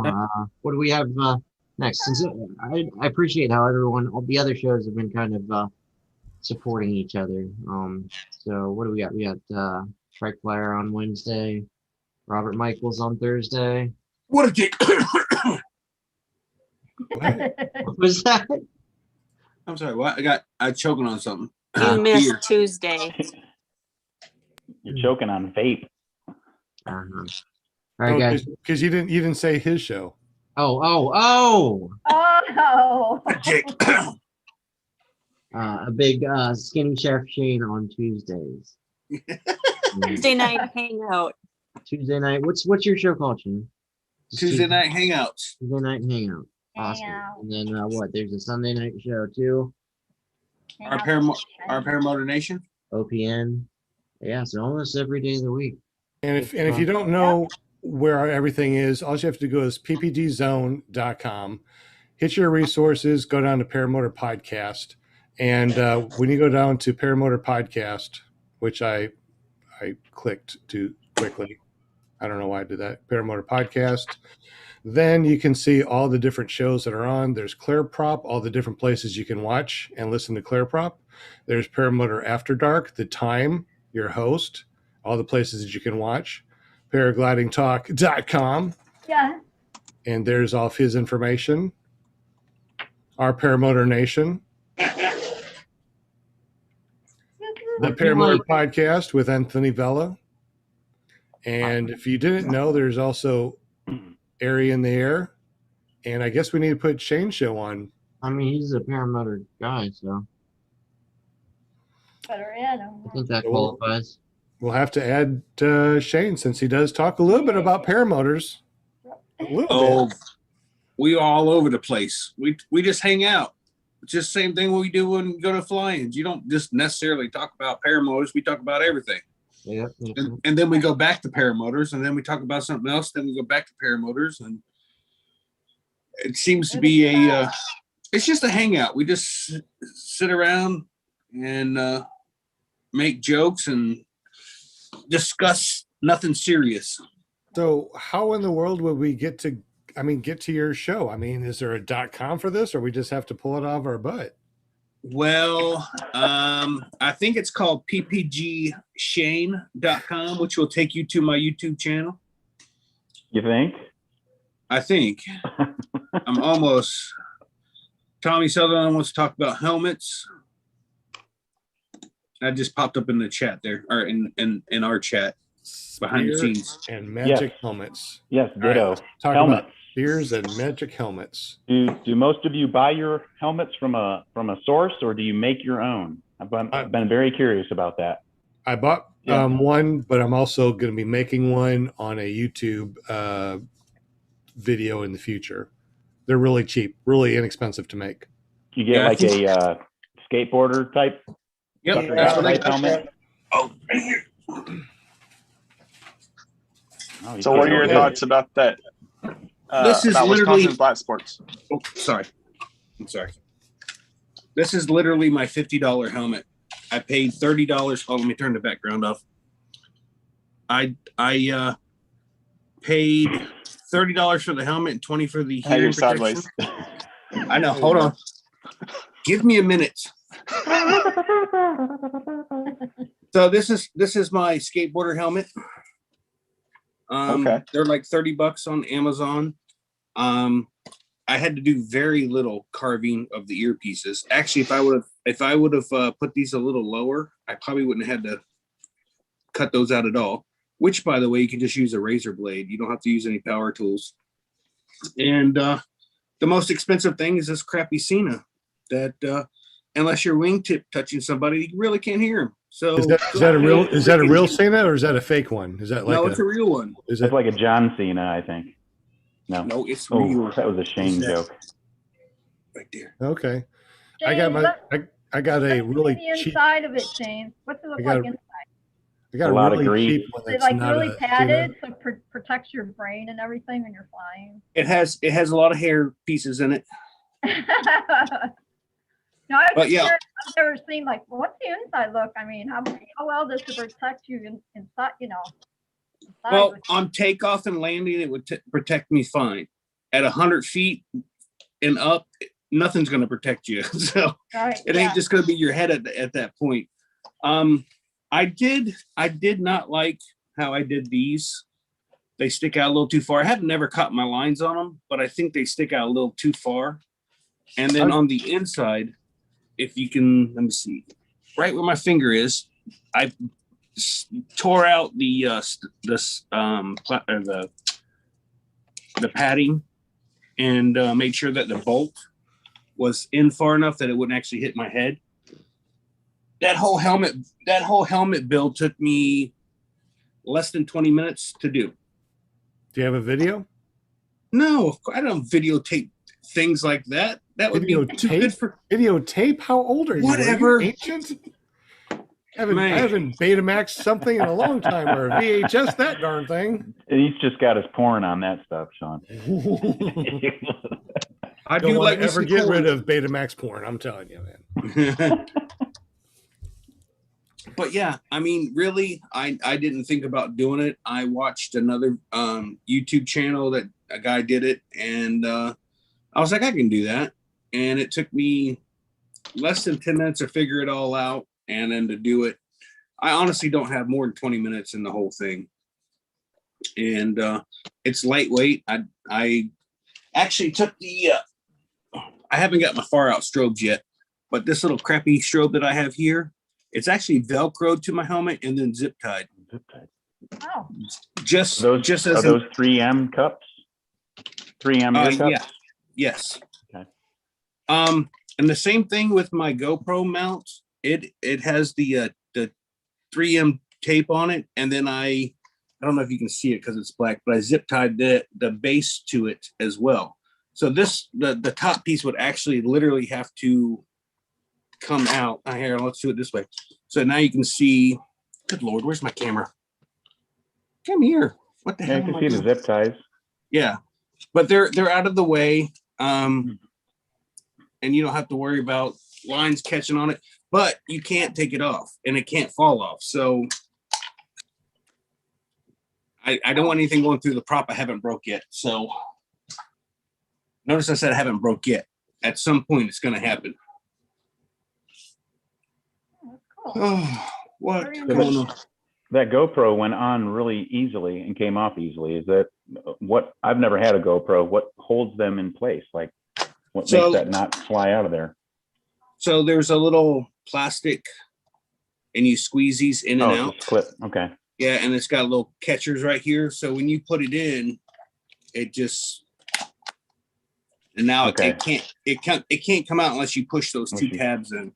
Okay. But I have it to where the wind is pushing against it, and it has to come forward to actually come out instead of backwards. If it wasn't locked in, the wind could work it loose and then send it backwards. So a little thought has gone through it, but not much. No, that's really good. Uh-oh. Someone got a parrot? Yeah, got a couple of grandkids. Come on, girls. Come here. Come here. Come here. They have feathers? Yep.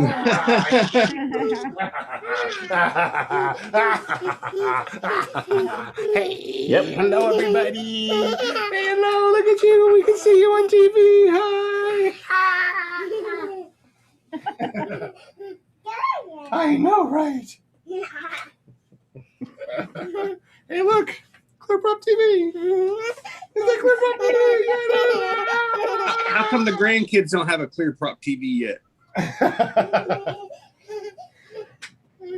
Oh my goodness. You're such a not fun grandpa. I know, he's so boring. Oh my goodness. So how many people? What's that? Sorry. Do you use the 2-meter radios or just your cell phone in flights? Talk to the other guys. Hey guys. I try using my Cena. Mostly my Cena is just for me to listen to music. Cell phone is what I use mostly. I don't have a 2-meter radio, and I've not. Everyone I talk to, some people say they love them, some people say they hate them. So it's just something else to fall off and go through your prop, in my opinion. So now I have to get a chest harness and get rid of my chest mount camera harness, because it's not designed to have a camera, or a thing held to it. But I don't know. I've been fine with just using my cell phone. Like I said, I have mine on my chest, so I can literally just pull my phone down, text or call whoever I want, and it's hooked to the Cena. And the phone calls, I've been at 2,000 feet and received a phone call from my grandmother, who had no idea, which by the way, she hates the idea of me flying. Had no idea I was at 2,000 feet. Wanted to know when I was going to come pick her up for lunch. That's awesome. You don't have a chase cam, do you, Shane? I actually do have a chase cam. I used it a couple times, and I love the picture that it gives other pilots. I just don't like it. So my thing is, every time I see them like shooting forward on, you inflate the wing and it comes swinging into your prop, I'm just like, I don't know if I'm willing to. They say to offset it, so that it doesn't do that, but I do have a chase cam. I don't use it. How Seems about like that? a lot of videos. It looks like they almost are like on a beeline right towards the prop when the pilot lands. Yeah. You can change the length of it so it can go below or above your prop. So you just got to change your length. If you have a really good laminar wind, and I only fly with a chase cam if it's really good laminar wind without much of a gust, like about 8 miles an hour. That way, when you inflate, either a forward or reverse, the camera just stays behind your thrust line. And when you land, it's no big deal. I just don't like the fact that it could get wrapped up in your lines if you got. I just don't want that. I also don't want anything in my wingtips, like heavy strobes or anything. I don't want anything like that in there either if it's not laminar wind. Because, if you're flying in some crazy stuff like midday, thermals and stuff like that, those tips come down. And sometimes the tips get wrapped around and you have to, shake out a cravat. If there was like a strobe in there or a chase cam wrapped around, I don't think it'd be very fun. Kind of dangerous. But, chase cam, I think, is good if you know how to fly, you know how to land, you know how to launch, and it's good laminar wind. I don't think that somebody that's brand new should use a chase cam. I don't think so, personally. I still haven't used my my selfie stick because I'm not sure how the heck I want to. Because my selfie stick extends to a short 12 feet. Not that I'm going to go all 12 feet, but my biggest worry is as I'm running that it's going to extend while I'm running and then trip over it or what have you. So I haven't even used it yet. I've attempted at Swanee and I getting ready to hook in. I'm like, no, take this thing. I don't want it. I'm done. Don't most people just kind of jam them up underneath their thighs? That's when they're in flight. That's during flight. That's fine. But it's getting off the ground. You can hold on to it. I mean, think about it. You have a throttle in one hand, right? Which you usually use these two fingers, and then your brake, you use the bottom two fingers. Then the same thing on your other hand is you use the top two fingers for your brake and the bottom two to hold your selfie stick as you're going. Okay, no big that deal. makes sense. Yeah, but there's enough going on. For me personally, I want to be able to, like my chest strap, I want to be able to stick it in there and then run with it so it's out of the way and everything. But because it is something that extends up to 12 feet, I do not want that to decide to unlock and start extending as I'm running. It's just, there's certain things I'm not really willing to risk, and that's one of them. I'm trying to come up with some kind of way that I can make sure that it, like maybe use a carabiner and attach it to the camera so it's all looped in and it can extend past the wrist strap, because it has a wrist strap on it. And then I want to just take a carabiner and go up to the top of where the camera is so it can extend. And then I think I would be comfortable with taking it up. Once I get up in the air, that's not the problem. It's getting off the ground. For a 12-foot extension on that camera, do you need to have a special beacon that lights up so you don't run into it? Well, what the problem is, Eric, is I have a wide angle lens, and to get all of me in there, I have to be 12 feet out. I have a 20-foot flagpole that extends. I was wondering if I could take that up, put my camera on the very end of it, and do a 20-foot selfie extension. That'd be neat. I think the shot would be awesome. I just have to be able to get off the ground, and that's where there's certain things I'm willing to risk and other things I'm not, and that just seems like a silly risk to take, in my opinion. I think with the forward inflation, you could have something like that, like a flagpole or a long selfie stick. If you do a forward inflation, because it wouldn't get caught in anything. And then when you start to go, yeah, that'd be fine. If you did a reverse, when I do reverse, I have to use my a wrist one that goes around my wrist that connects to my 360. Where's that? Yeah, it's someplace. But yeah, going forward, you can pretty much put anything that you want to in your hands, and it's no big deal because nothing gets twisted. I have to try that next time, I think. Yeah, I'll try it. I'll see how I feel with it in my hands, getting ready to forward launch.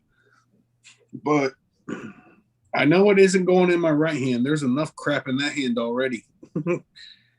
Brake, throttle, A-line. You know what you could do also? If you wear a windbreaker, like a jacket, you could put it down through your windbreaker. You know what I mean? And hold it that way. So as you go up, now you can pull it out of your jacket, extend it, and do your little selfie. That's something you might be able to do. I don't know. I tried putting it in my pants. There just wasn't enough room with all my fat. Never mind. What? Uh-huh. Uh-huh.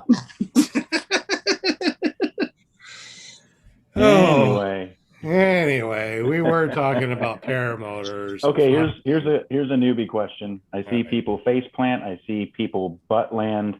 Where are your eyes looking when you are getting ready to land? Where should they be is the question. Yes. It should be on the horizon. Or just a bit above. Yeah. If So you how look do at you the know when the ground, damn ground's coming? I mean, how do you know when you're actually, I guess, when you touch ground, right? Just be Well, ready for it. When you walk down the stairs and you're holding onto the rail, are you looking down at your feet or are you just walking forward walking? Yeah, that's It's true. the same thing. When you're looking forward, you kind of can tell how high you are. And when you're flying, if you have 1 foot down and 1 foot in front of you, and you're looking at the horizon, you can pretty much tell where you are. Matter of fact, I've tried this. I had hands all the way up.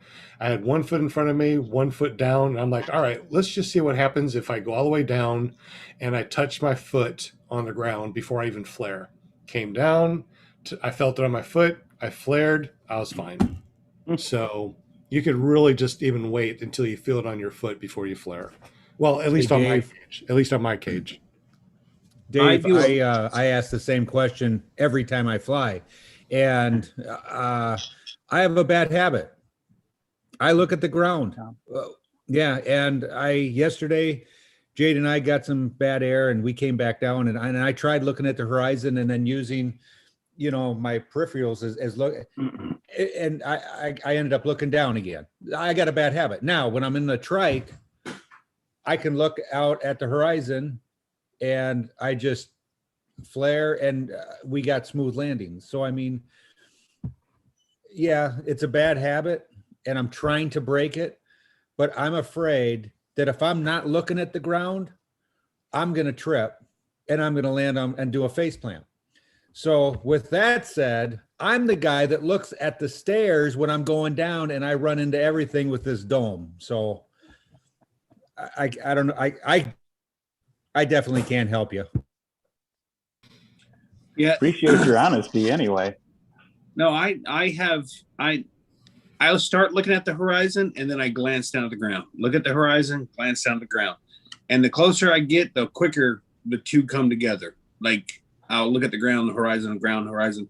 And as I get lower and lower, when I was in school, I got video of me foot dragging on landing with no power.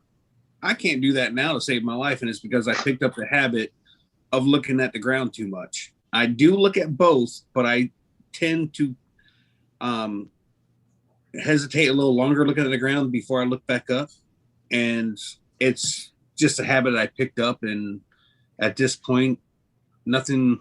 I feel like I land okay, so I'm not going to change it.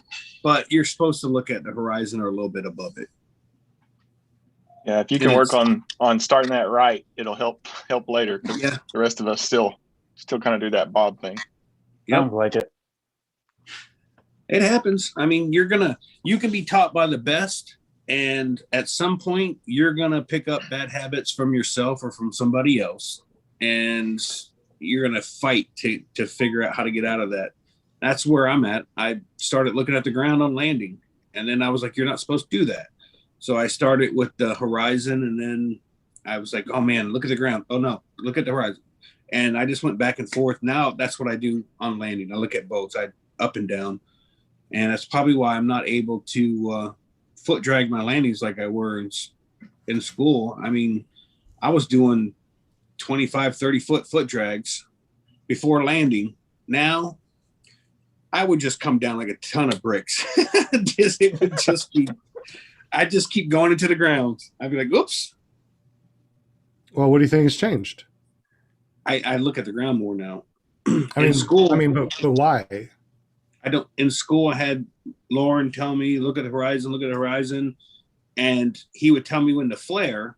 When I was looking ahead, and I was like, okay, that's where I need to be in my head. I'm like, okay, that's great. But when you don't have the instructor in your head, you start going, do I look at the ground now? Oh, look, there's the ground. Should I look at the ground? Oh, look, there's the ground. Next thing you know, you're looking at the freaking ground the entire time. And it is, I mean, I know it's bad, and I have all kinds of things go through my head when I'm landing. You know, I still remember my instructor in my head. I can hear him telling me exactly what to do. But there's still part of me that's like, oh, you've been doing this long enough, do it on your own. And then that's where you pick up the habits. But so far, like I said, all my landings have been, you know, a 6.5 out of 10.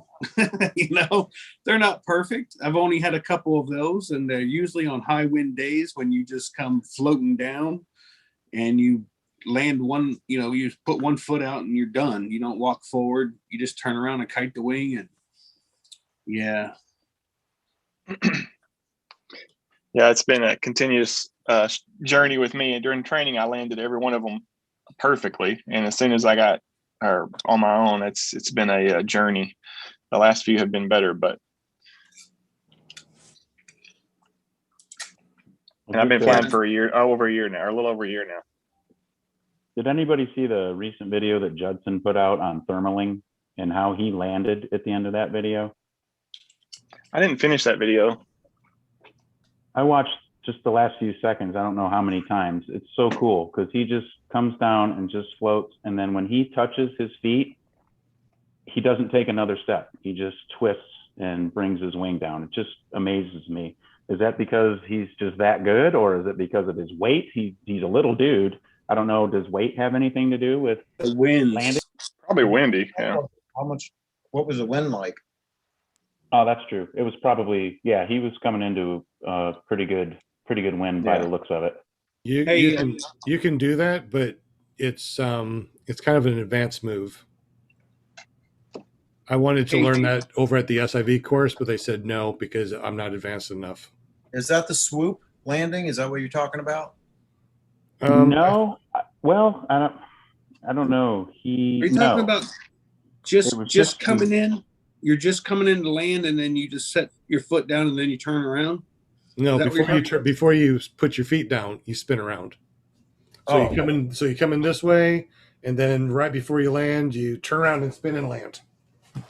Well, this one he touched with his feet, but they didn't move other than him spinning on them to bring his wing down. He took no other steps once both feet touched the ground at the same time. Oh, maybe I'm thinking about something different. Hey, Sean, if you can screen share my last video and go right to the very end, you'll see my landing from Ripa videotaped it. And I literally just 2 feet, boom, and I took one step just to turn to pivot. But coming in, I was just like, man, like I killed my motor late. I was high, and I still just was like not coming down. I was like, oh my God. How do I get to your YouTube? If you just go to ppgshane.com and the last video. And it's ppgshane.com? Yes. Shameless plugs.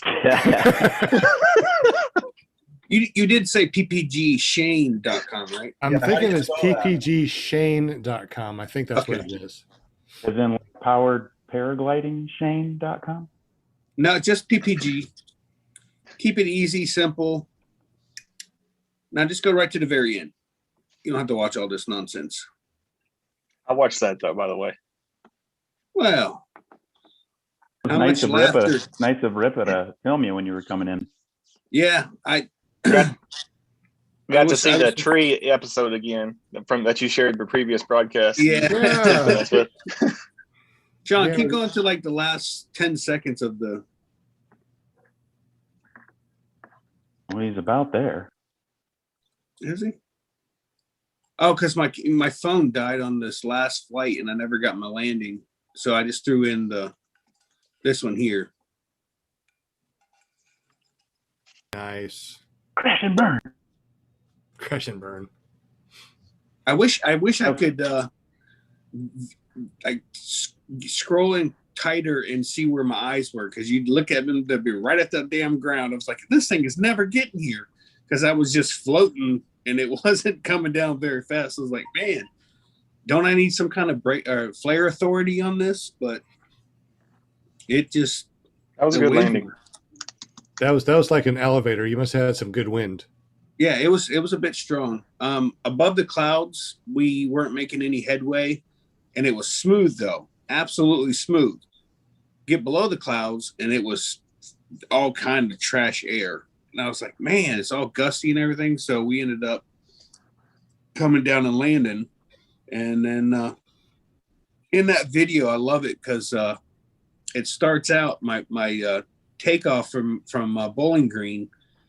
There's no wind at all. I fly for 45 minutes. My buddy shows up. I come back, land, wait for him to get ready. He takes off. I take off. And all you see after that is my knees just doing this in the video, because we hit rough air the entire time. Like, he brought the bad air with him. I did blame him the entire time. So to get your videos, I go to ppgshane.com. Yep, which will take you to Never Trust a Skinny Chef Shane's channel, which is my channel. So let's take a look at your takeoff. This is actually a county park that we're flying from. We got permission to fly from there. They made it very clear that you fly out back where no one's at, and everything's good to go. So, but yeah, we actually bought our golf cart because of this place here. We went camping there the time before, and everyone had golf carts or side by sides. And my wife and I are just sitting at the picnic table going, well, that looks like fun. So I started looking at golf carts, $2,000-$3,000 golf carts. And my wife decided she wanted the one that we got. And it was a little bit more, but we rode that thing.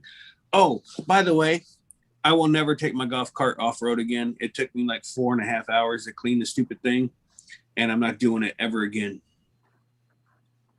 See, I do a little foot drag, figure out where I want to go, which is right by my truck. Just fly right to it. That's so cool. Right before you You're get just foot dragging on power. About Yep, on power, and then you just pull, and there you are. I mean, I can't figure that out still.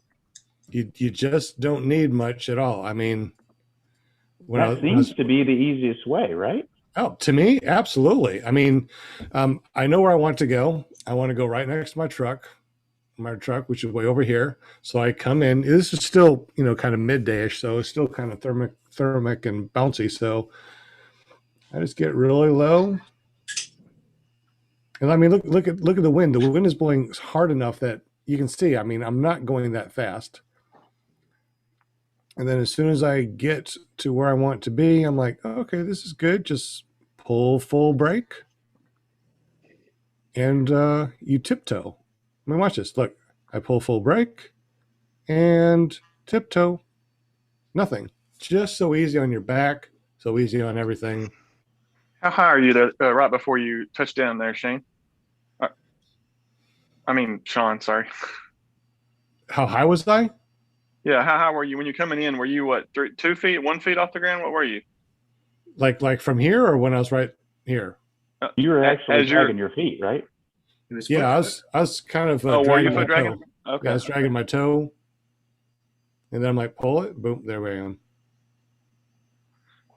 I mean, why would you want to come down hard on your spine, on your legs, on your feet? You just come in. Well, I don't think you want to. I'm just struggling to get that right amount of, I guess, throttle and feel like I'm not gonna crash and burn and that close to the ground. Yeah, it's really, to me, it's really super easy. I love doing it. It's so easy on my back, my knees. It's just a butterfly every single time. I would think with my prosthetic, I would probably want to try to learn how to do that more than not. You know what? That's I didn't even think about that. Yeah, that would be very, very easy because I mean, there's like no pressure on my knees, no pressure on anything. It's just boom, there I am. Turn around, kite it down. I'm done. I mean, really super simple. The KISS, keep it simple. Butterfly with sore feet, right? No sore feet for me. See if I can find something else. Yeah, we had a nice little fly-in over in Louisiana. It was really nice. I enjoyed it.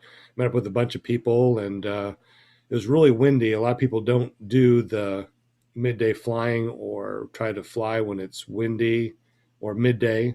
Me, it's like, man, that's the best time is go up there. No one else is around. I'm just studying Amy's mugshot there. Oh, you need to clarify what you're looking at now. Like Amy did so good. Oh my goodness. She was kiting so well that if she had a motor on her back, she would be in the air. She was doing so awesome over there. Why didn't she send it? Really proud of her. Someone suggested I shouldn't have a motor on my back that day. Now, who would do that? Someone is obviously afraid that she's going to be better than him. Oops. Oh, wait, is my mic on?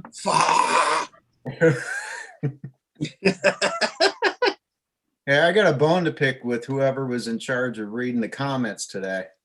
Oh, I sucked at it tonight. I've been distracted. Man, I paid $5 to have something read out loud, and it wasn't. What was it? Out loud. Now you got to go back. Whoever's job that was, got to go back through the comments and find out what it was. But they didn't read it. What? Yeah, they didn't read it. Eric. Was it for the guest? Well, I was answering questions. I was putting questions in there. Well, Jade, what was it again? No, well, actually, Eric is above you, Jade, so you need to point up. There you go. There you go. Okay, you just poked Amy in the damn nose. What? Okay, what was the question? Did I miss a question? No, a comment. Sir, I was only hired on to do questions. Yeah, that's true. Hey, Jade was hired on to do comments. Extra. It was I just said you guys rock, and you didn't read it out loud. I couldn't believe it. Was that in your $5 donation? It was. Well, it was $4.99. For some reason, it's $4.99 now. I don't know why. Oh yeah. They only read comments on $5. $4.99. You don't get the comment right. Make it for Next time. 501. What's up with the $4.99 all of a sudden? Day late and a penny short. Here's a high wind takeoff. Was this the high wind takeoff? Maybe no, this wasn't. Darn it. I got the wrong one. This was my midday takeoff. Lots of thermal. Sean. Yeah. I will need you to call me tomorrow. What, before your show? No, tomorrow during the day. Which is before your show? No, during the day. Which is before your show? Son of a. Got him. Right? It's before your show, right? Your show is at Yeah. night? Okay. And what is your show? I mean, we go there tomorrow and we go where? What's your .com? Well, if you just go to ppgshane.com, Tuesday nights, we do Tuesday night hangouts. We just hang out on ppgshane.com. And, Is it ppgshane.com? Yeah. Am I not speaking clearly? It's ppgshane.com. How do you spell that? I didn't have Oh, hey, Will, guess what? I got to go ahead. I got to go ahead to buy a pellet smoker. So guess what we're gonna be doing at Bad Apples? Wait, another smoker? I'm getting it's a pellet smoker. It's auger fed. It just keeps feeding the pellets automatically. It's temperature. Is it a Traeger? A what? Traeger? No, I ain't got your kind of money. I got to get a generic. No, I'm getting a oh crap. I'm getting a Camp Chef, I do believe. The reason he's telling Will is because Will has to sit there and turn the auger. Oh, is that what's going on? Then I'm gonna earn like the organ grinder's monkey. It's a set it and forget it. Fill it up with pellets, set the timer and the temperature, walk away. Nice. These things are, I didn't want to, I wanted to. Actually, I don't want to spend the money, but it has been in the back of my head. And I told my wife, I was like, man, it would make it so much easier. Because when we do, I do a brisket, I'll do a brisket for 15 to 18 hours. And with the smoker, my electric smoker, it doesn't get hot enough. And then my charcoal grill or smoker, I literally have to watch it the entire time. And that is a lot of drinking beer, 15, 18 hours straight. You know what I mean? Afterwards, I don't care how it comes out. I'm just hungry. So it takes I love my charcoal smoker. I absolutely love it. But you have to pay attention to it. So at nighttime, I'd literally get up every hour on the hour. And then I end up spending probably 30, 40 minutes in between each one of those hours, getting the temperature to where I need it back, either back to where it needs to be or calming it down. And it's just a lot of labor and it's lack of sleep. And then I have people over and we'll have dinner, and time I eat dinner, I'm like, all right, see y'all later. It's like, it's 5:30. I'm like, yep. And I got about 4 hours of sleep last night. So, and this would just be so much easier. Especially at the drinking for 12 hours straight too. Yeah, it's a lot, dude. So at the fly-ins, it'll be awesome because I could literally set everything. And as long as either I don't lose power from the power post or my generator, there's no reason for it not to do what I'm wanting it to do. Right. So I'm super excited about it. I'm actually going to get off work tomorrow and go to 3 different stores, and because the one I'm looking at, I'm not sure about how big it actually is. I like to be able to have enough room to put at least 2 hams in there and at least 4 racks of ribs. And if it's not big enough, then my wife is gonna just not know about the extra couple $100 that I'm gonna spend to get one that'll fit 4 racks of ribs. Unless she hears you on the podcast. She doesn't want nothing to do with anything I do. Hey, honey. What? Repeat the last part. How much you don't do? No. What? Your wife what? Is awesome? No. She loves me so much, Oh, guys. that's hilarious. It's still recorded if you want to check it out there. You said something about it not being big enough, and then your wife is gonna what? That's you saying it's not big enough. What? Typical. Remind me again. What? Quit being stupid, for real. I don't know what you're talking about. Just say yes, dear. I love you. Yeah, you're right. I'm wrong. I'm sorry. Yeah. Krista, just smack him in the back of the head now. No, she's not gonna smack nobody. Off camera. So here's another landing. It's like I want to get right next to my truck, you know. So it's Almost like, got in all right. trouble. You never get in trouble. You got a wife like I got, you know. It's like we never get in trouble. What state are you in, Sean? This last weekend we went to Louisiana. This was before everybody got there, so I flew for hours before everybody got there. And there's the Jeep, so I want to get right next to the Jeep, get all nice and low, and then pull brake, and it's just tiptoe. I just ran forward so I could kite the wing down. I got to work on my spot landings. I'm lucky to get it in the right zip code. That's me. That's me. I need an area code. Yeah.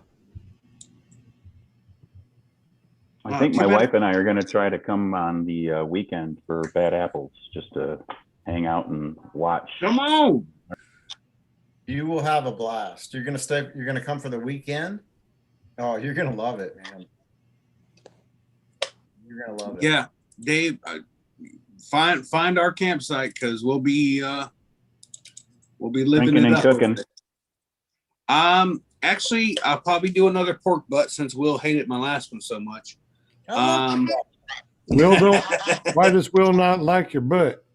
He said it fell apart too much. Well, it's because you were doing pulled pork. Too tender. It was that one was pretty good, especially for being a new smoker that I never used before, and I couldn't control the damn heat to save my life. But so what will we need to bring? Just a couple of air chairs and a cooler? yeah, I'll have both my actually, I take that back. I will have one of my Insta shades plus the canopy on the camper. Wait a minute. Did you say an Insta Shane? Insta shade. Oh, shade. Insta Sean, I think he said. Insta Shade. Yeah. I thought you said Insta Shade. I'm like, wow, that's cool. Or Insta Shane. I'm like, what's that Insta Shane? Is that like an Insta 360X or something? Yeah. But yeah, I'll have the camper there, and we'll be roughing it. I'm actually going to bring my 10-foot projection screen. We'll watch movies in the afternoon. Oh, it's 9 o'clock. So one of the things I was asking, I don't know how we got off topic. We always get off topic, but we started at 7. It's 8, 9. That's 2 hours. What do you guys think? Do we like the long podcast, the talking on the after show and just talking about paramotors? Do we want this to be shorter? John Wayne, what's up, brother? John Wayne and I flew this last weekend. It's good to see you, bro. How you doing, bud? Doing good, man. So what do you think? Longer, shorter? What do you think Not as far as like, longer. huh? Not longer. 4 hours is too much. I think 4 hours is our max anyways. I think we only did that one time but it just flowed and we was almost like, oh, come on, we really got to get off the podcast right now. And some of them are, not as long, but what do you think? 1 hour, 2 hours, 3 hours? What do you think? Just how it flows? One hour always seems like it's too short or too quick with the wheel spins and all that kind of stuff and the introductions. It's like your content time seems to be diminished a bit with just the 1 hour. Yeah. 3 hours. My show on Tuesday nights, I try to keep it 2 hours. It always runs like 12 hours. Well, that's if I forget to turn the computer off. Now, Sean, I will tell you, with that being said, I've been on other channels and been made the host on After whatever and on my phone. So I don't know how I forget. I don't turn my computer off hardly ever. So no, it's not that. It's like right now, if I was okay, so I've been the host the entire time. It's streaming to my channel, right? If I leave and let it go, I would have to either turn it off here. I don't know how that actually would work with it streaming on my channel, then giving you hosting permissions. But I know if you have hosting permissions and you stream to your channel, when you leave, you have to click at the very bottom, at the very top, stop custom streaming or stop streaming. Right. And also too, on the very bottom, you'd have to hit stop recording your audio too, if you had your audio going. Like right now we have the audio going and we have the YouTube stream going. So right now we have two things that are recording. The audio for our PPG Grandpa's Paramotor podcast, which you can listen on iTunes or whatever your favorite podcasting app is. And that's always fun to listen to, especially if you're like a trucker that has nothing better to do than to just sit in your truck and listen to people talking about paramotors for 3 hours. The time goes by pretty quick. And I've been told that. I've also been told in the same note too that, more than an hour and I'm bored and I don't have time to listen or I don't want to listen. So, I think as long as we all talk about paramotors, we enjoy what we're doing. If someone wants to listen, they can listen. If they don't, you don't have to listen. Yeah, the people in the chat are saying 1 hour is too short, 2 to 3 hours is perfect. And then there was a question by Michael Pendleton, Bad Apples questions. If I show up on Friday or even Saturday, will there be a place to put my camper? Shane, you may know that answer. Say again. I was in the midst of reading something when you.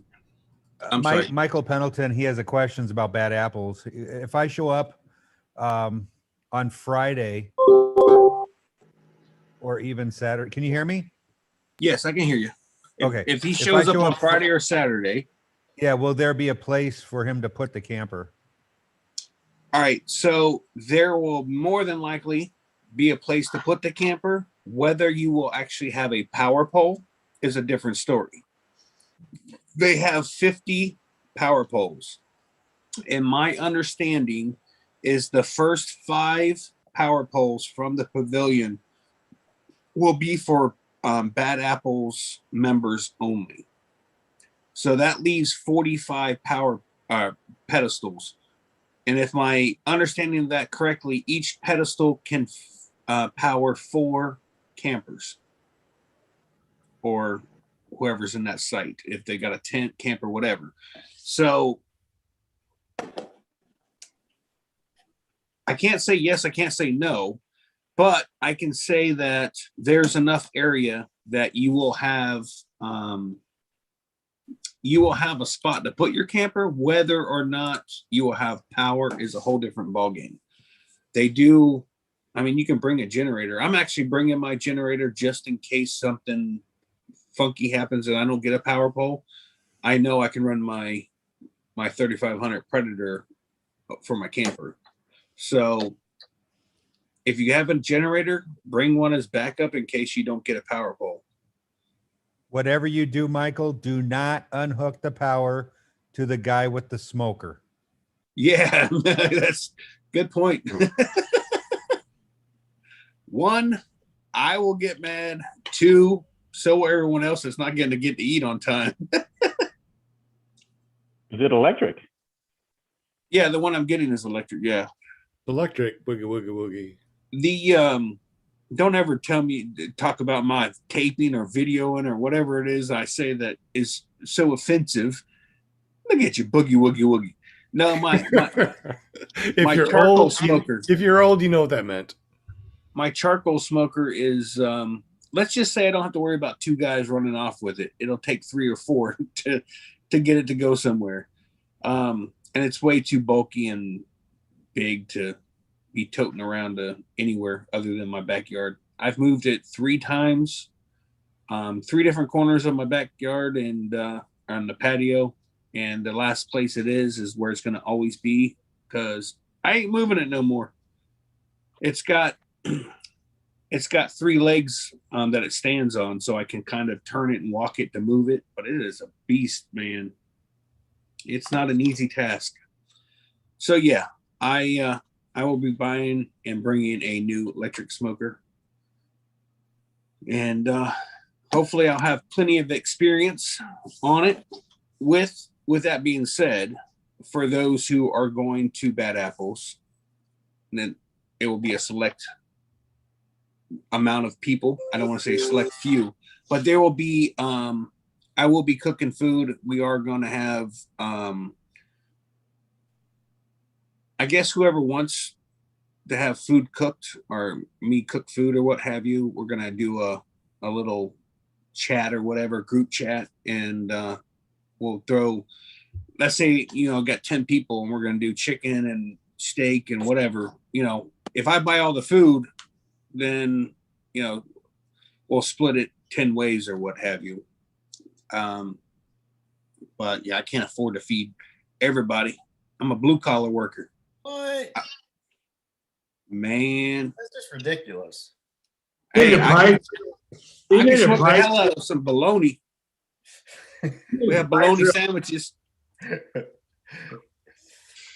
Yeah, man. If you go to the fly-in, you're gonna have an absolute blast. So don't worry about that. And there's probably gonna be someone there you can. Oh, you're going with your wife, you said. Yeah. Well, even so, I mean, you have a camper? No, we're thinking about we're not sure yet. We're thinking about renting one. Yeah. For the time being, or just getting a hotel somewhere and popping over to the field. Your first time, I would say probably be best just get a hotel. Only because how far are you from Bad Apples? How many hours? Oh shit, I don't even know. Be right back. Good Lord, this guy.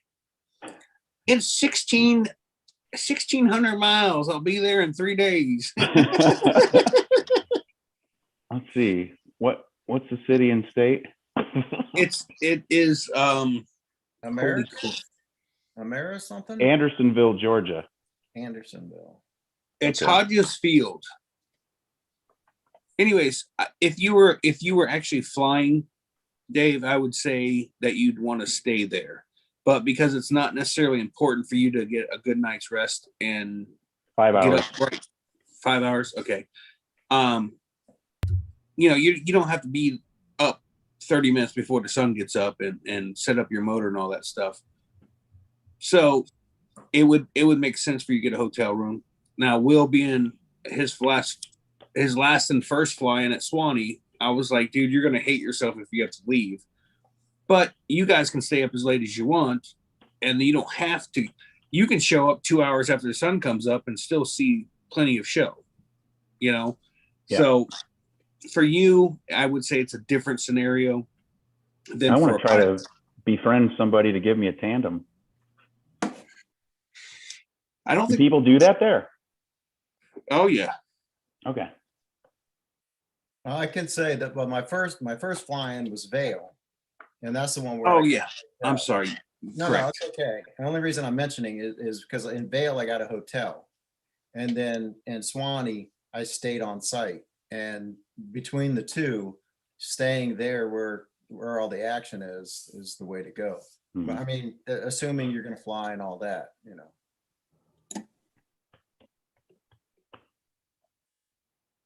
Well, I won't be flying yet, but I will be. Real quick for Kent Stamey, I don't have I can't get super chats because I don't have the watch hours and or 1,000 subscribers, so I can't do that. But you can go to ppgshane.com, subscribe, hit that bell notification, and help them out. Yeah, get me up to that 1,000. PPG shame.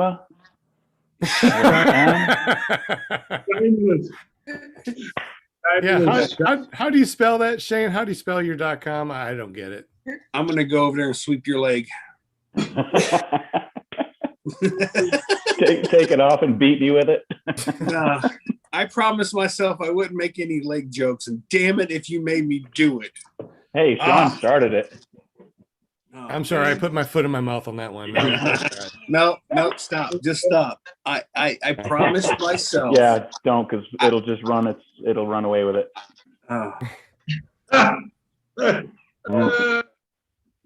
Oh, my head is hurting. Oh, it's your face that's killing me. It's killing me. Oh. Oh. I'm sorry, Shane. Did you say something? No, I didn't. So when it gets closer to Bad Apples, I will definitely find out who's going, who wants to jump in, and we can figure out a meal plan. If everybody's truly interested in doing it, we can. Again, the smoker's only so big, and I can't promise to feed 15 people or so, but I'll bust out the Smoky Joe and get some steaks or something, Yeah, well, it don't mean nothing. Well, the smoker I'm getting is an 8-in-1. It does everything. I mean, you can even cook a pizza in the damn thing if you wanted to. Yeah, it's good. got. I'll be there. You'll be there, Walter? Yeah, I'll be the pizza maker, man. Well, I got news for you. Before you go back, we got a bunch of shit to give you to take in your suitcase. Save us a whole bunch of money. Lots. Absolutely. You need to come here. Yeah, you have to pay the import duties, though, probably. All right, Walter, you said pizza. Why do Australians always put an R on the end of something? Pizza. There's no R in pizza. It comes from one place in England that does that. And in New England, when they come over from England, they'll say wash also. And instead of Emma, they'll say Emmer. No, I'm talking specifically an R on the end of a word. That's what I'm saying. Like a person's name is Simona, and I'll hear Simona. Emma, they'll say Emmer. It's a place in England. I forgot where it is in England specifically that they do that only. And they shipped the prisoners from England to the far corners of the earth to Australia. That just carried on over with it. Or must have come from the pirate days. What does our pirate mean? You know?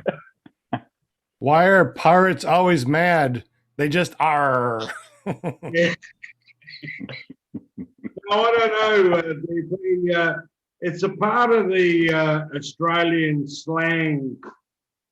Chuck a R or an A on the end. Like a lot of Australians go, actually a bit like your Canadians is like, went to the shop the other day, eh? You know, or, you know, went for a drive, eh? You know, or instead of saying, oh no, you'll hear, I night. Yeah. Like, oh, night. Is your real name Walt? But then we say Walter. Ah, that's cool. Never thought about that. My real name in Italian is Walter, which is Volta or Walter. But in Italian, it's Walter. Is anybody else concerned how much time John Wayne spends in the bathroom? Is he in the bathroom? Yeah, it's where I live. No shit, huh? Yeah, that's good acoustic. Hey, don't take that crap, John Wayne. Yeah. Hey, John Wayne, did you see that new movie coming out about constipation? No. Me neither. It's not out yet. Well, these are some really crappy jokes. Yeah. Oh my God.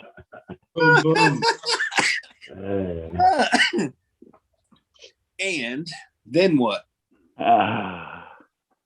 If I ever quit smoking, my wife will let me live in the house. Oh, is that what you're doing? You're sneaking a smoke? Yeah, I have to smoke in this bathroom here.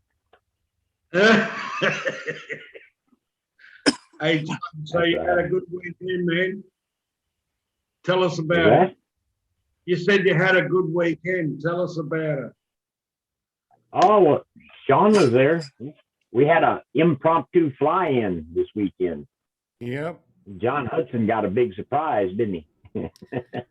Yeah. What was it? Is that an inside joke? It was supposed to be a thing for his students and anybody who might be interested in training from 5 to 7 in the afternoon. And we wound up with what, about 35 people out there, I guess. And oh wow, I don't know how many people were in the air, but it turned out to be a pretty big deal. Are flying's a little bit scary with all the people in the air at the same time? Yeah. Could be. For me, they are. When at a fly-in, when they tell you to get up and get out, yeah, there's a reason for it. When you get 35, 40 people flying in a tight circle, it gets a little chaotic. And not to mention the air gets very turbulent. Very. So yeah, you get up, get out, and come back and land. And you're still gonna have you're just gonna do your own thing. Yeah, I mean, you don't necessarily fly directly over to LZ. You go and take a little adventure, fly 30, 40 minutes one way, and preferably into the wind, as you're not a pilot yet, but they'll teach you. Always take your journey into the wind, turn around, come back tailwind, and you'll never really truly have a problem. Unless the wind does a whole 180 thing, and then you're screwed. But for the most part, I normally figure out which way the wind is, and I take off, and I just go until I'm like, all right, I've gone far enough. I'm, pretty much done seeing everything I can. I'll turn around and come back. I mean, you're on the way out. I hit all the fields that I feel are safe enough to fly. On the way back, I just re-enter those same fields and just have a blast doing whatever. But yeah, you'll get some guys.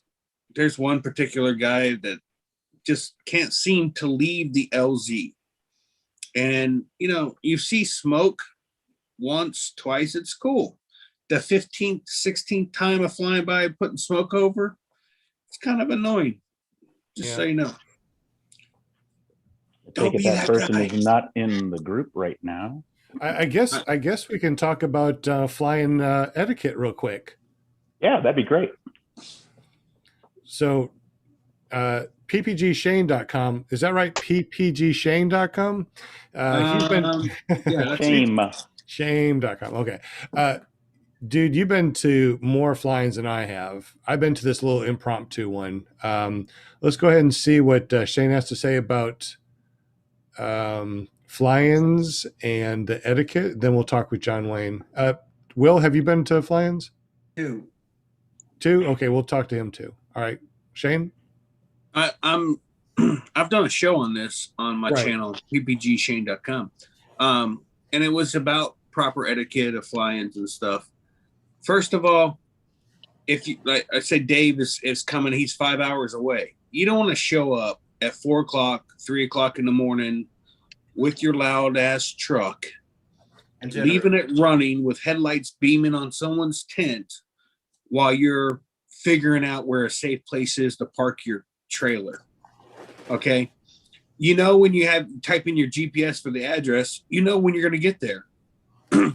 Either A, leave sooner, B, come later. Don't show up in the middle of the freaking night when everybody's trying to sleep. That's, for me, that's not number one, but it's close. 2, the rules are the rules. If they tell you not to park your truck somewhere, don't park your truck there. If they tell you not to fly over to LZ, guess what? Get up, get out. It's not that hard. It's plain and simple.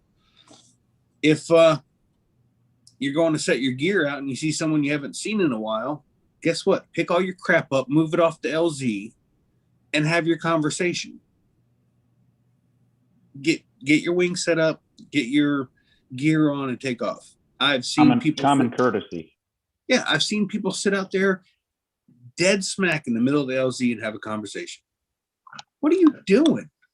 You are an inconsiderate person at that point, because you haven't only affected the person that's behind you waiting to launch, but all the other people. When you go to a flying, you will literally see stacks of people waiting for the person in front of them to go. You're holding a 65, 70 pounds on your back, waiting and waiting and waiting. And some Joe Schmo is out in front of you having a conversation with some guy you just hasn't seen in a couple of years, or whatever the story is. Who cares? Grab your shit, get it off the field.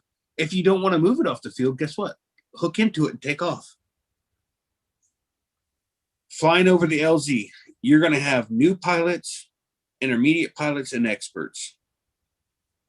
Stop flying over the LZ. People are taking off. When you go to hook in, you've stretched your lines out, you've taken that step back. I always look over my shoulder, the other shoulder, make sure there's no one landing or coming down the runway. I mean, you'll see guys that literally will just fly circles over the runways, just literally constantly, like they're in a NASCAR race, just continuously turning over the LZ. One, it screws up the air, makes it really hard for anybody taking off. Whether they're new, intermediate, or expert, it's still a pain in the ass. So get up, get out. If you got lights on your cage that look really cool, great.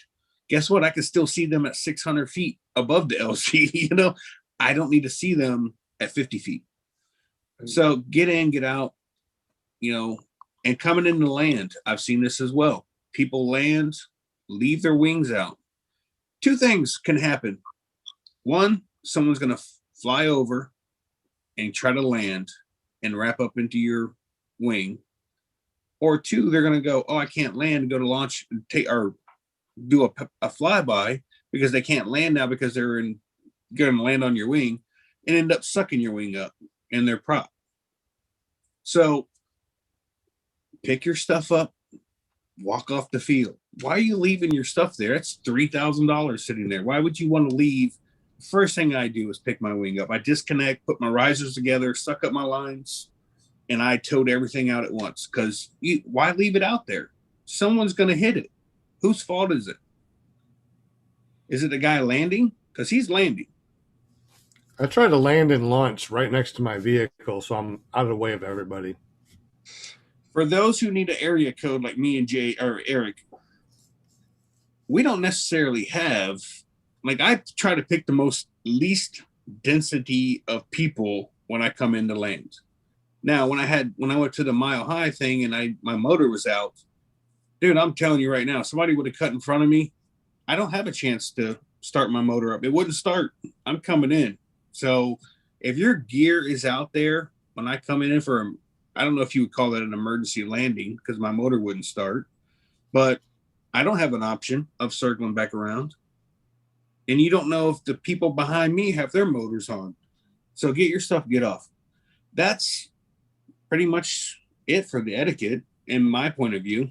I could be wrong about all of it, but I don't think I am. Does anybody, are there ever like etiquette signs posted or little handouts, like just for those people that don't kind of get it? They have some like places at have a Swanee. briefing. Yeah, every morning at Swanee, which I kind of disagree with the time frame. You can hold that meeting 30 minutes before the sun comes up, not 30 minutes after the sun came up to have that meeting. You know, now you're cutting into our fly time, but I understand safety is safety. Every morning, first thing they say, don't fly over the runway. Next thing, get up, get out. Don't fly over the LZ. Don't fly over the campers. Don't do this, don't do that. Within 10 minutes of that, people are flying over the campers, flying over the runways. It's just like, and it's a few, no pun intended to the Georgia bad apples people, but it's a couple bad apples that ruin it for everyone. When they start breaking the rules and then all the rules start getting tightened because of a couple bad apples, now none of us are having fun because we're literally under lock and key. So me personally, I try not to be that guy. I mean, like I said, when I came in with no power in the video, I don't even know if I put it in the video. I was debating. I'm like, I'm not allowed to cross the runway, but I don't have any power. You put quite a bit in about that. Right. And the way that the wind is blowing, I cannot come down the taxi, turn 90 degrees and land before hitting the campers. I'm like, holy crap, I don't know what to do. Like, I'm debating as I'm trying to figure out what I'm doing. I look at both ends of the runways. I look in the sky at both ends of the runway, make sure there was no planes coming. If a plane had come, I literally would have just crosswinded and landed out and then had somebody come pick me up in the golf cart, because that would have been my only option if a plane was coming. No planes were coming. I literally landed and within 30 minutes walked over to the guy that was running it, which is Carson.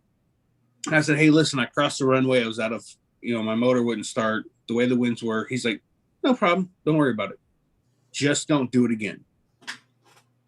Hey, I plan to never have a motor out, just so you know. So, I mean, it does. That particular situation is completely different than those who are under power and just crossing runways and thinking it's fun to foot drag a runway that they literally said, don't. The one piece of property you can't do anything over or around, you got a couple of people that was like, oh, I'm going to go foot drag the runway. So is there a governing body at these fly-ins that might be able to say, hey, you keep that crap up or you're disinvited to these events? The person that's usually running it now, Carson at Swanee, he's under the airport manager. Airport manager complains to him. Whoever's complaining complains to the airport manager. Airport manager says, hey, Carson, you need to take care of this. Now, if you were to break the rules a couple times, I could honestly say it's without question why you're asked to leave. But, I mean, if I was to continue to have motor outs and cross the runways every day, I could understand them saying, all right, Shane, you got to go. This is the 5th time you've crossed the runway with no power. I'd be okay with that. It would never happen, but I'd be okay with it. But there's just some people that have no clue that they've done anything wrong or they think they're doing anything wrong. And that's the real problem. Yeah, that's like that one guy that got uninvited to all the fly-ins because of what they did. I think Shane knows what I'm talking about. I'm not saying any names, but Yeah, I could not believe that what I heard. That was unbelievable. Somebody did something so bad, torqued off so many people at a fly-in, they are never invited to go to another fly-in around there again. I don't think it was a fly-in. It was just a bunch of people met up. They're never allowed to be over there to meet up again. Yeah. Yeah. Without saying names. Just blatant disregard for. Yeah. Well, you're talking about rules. Okay, so if you go to a county-owned airport and they say, hey, if anybody comes out here in a camper, they owe $20 a night. If that person shows up and decides, hey, I am going to run my generator and not pay the $20 a night, guess who doesn't care whether you're running a generator or not? If your camper is on their property overnight, guess what they want? They want $20.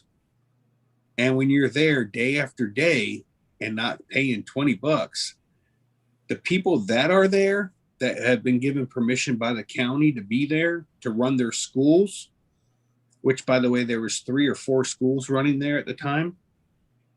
County made it very clear. If we come through there and count campers and it doesn't match the money you turn in, you're going to have to then get a permit to run your school.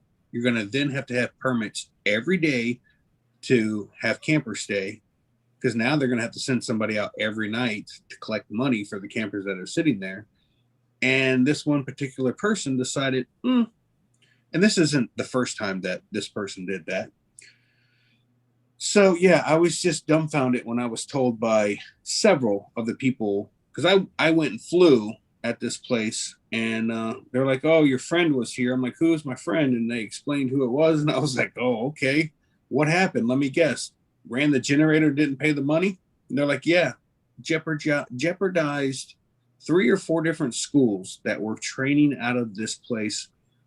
And all the students that had taken time off of work to go to this thing, all could have got shut down if the county would have came in there, counted campers, and said, your numbers aren't right, you need a permit.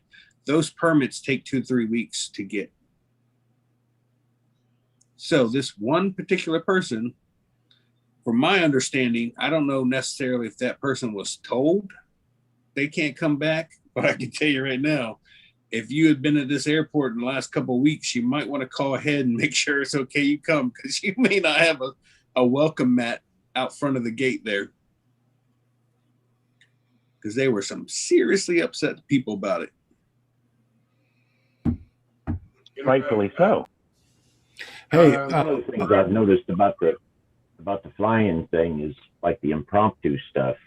That can be chaotic because there isn't anybody out there with rules and stuff, and so it gets pretty chaotic. Folks are just laying out wings wherever they want to, and you're trying to land, and somebody's under you, and of course the lowest flyer has the right of way, but you don't know that they're slipping in underneath you, you know. And if you're the kind of person that lands with the engine off, that can be a catastrophe, you know. Right. Somebody slides underneath you with a faster wing. Now, my understanding at Bad Apples, they will have, what do they call them, a field marshal or somebody that will literally tell you when you can take off. Air boss. Air boss, that's it, yeah. Thank you. Thank you, Parachick. And no pressure there, right? Brains and beauty. Look at it. What if you muff a takeoff? Is it like everyone's going to be like... No. Listen, it happens all the time. The only time you're going to hear smirks and a little bit of giggles is when that prop gets destroyed, because everybody knows the sound. You will you don't have to see it. You will just hear it, and you'll hear everybody right behind you go, "Oh!" I've never heard it. Never heard it, but I did see all the pieces out at the fly-in from the night before. John Wayne picked up all the pieces and said, "Do you see what this is right here?" And I'm like, "It looks like a bunch of wood. What happened?" Now, I can honestly say I've watched dozens of people fail launch. I've failed a launch or two at a fly-in. No one's sitting there laughing at you. Honestly, no, but everybody does it. Everybody. Right. You know? So, and Jade, she's worried about going to a fly and have people. Dude, it happens all the time. You sit there and watch it. It just goes. Now, if like Mark Elroy, I cannot believe how many people were gasping and giving that cringe sound as his takeoff frontal, or he did a forward launch, and then his wingtip touches the flipping ground, and he's not even in a seat yet. And I mean, he just had a really bad takeoff, and he saved it, but no one sat there and laughed at him. Everybody was like, "Oh my God! Oh ah!" And then he took off. And what's the first thing somebody does too? Like when you botch a launch. I mean, I botched a launch. I did a reverse, and I turned around, and my line got caught in my strobe. I decided to put my strobe up here on my cage. That was a bad thing to do. So I put it down. I moved my strobe over, and I redid it. But I tell you what, as soon as my wing went down, I had 3 or 4 people coming over to help me lay out the wing. That's everyone. Exactly. Everyone Every time. Yeah. Every time people come running. And Everybody, even if people are laughing and stuff, they're not making fun of you. We're all in the same boat. Everybody does that. Yep. To me, it feels like it's a stewardship almost. It's like, you treat others how you would want to be treated. Matter of fact, at the poker run, there was 3 guys in front of me and about 12 behind me. And when we were all taking off, it was literally one wing after another. And the person in front of me launched. I should have waited probably 10 seconds to let their wash go by, but I didn't. I rushed it because I was not wanting to be one of those people that took too long. First thing that happened, my wing just folded up behind me, and I turned around, laid it down, and I put my head down like, damn it. And before I could even get my head up, there was 5 guys stretching my wing out. And I had like, oh crap. I unclipped, dropped my risers, turned around, clipped back in, and I was off. And the time I got up in my seat and turned and came back the way that we were heading, I think 3 other guys had already launched behind me. So yeah, you do feel pressured that you've got people waiting on you. I couldn't imagine going, oh my God, I haven't seen you in freaking 6 years. Let's have a conversation. Why, there's 8 guys behind you waiting for you to take off. No, here I am just ready to go. And if I would have just waited 10 seconds for all the air to go calm down somewhat, I would have had a perfectly fine launch, but I rushed it. Then technically the poker run was truly my first, and that wasn't a flying, it was a poker run. I don't know what the difference is. We just went to point A and point B and came back.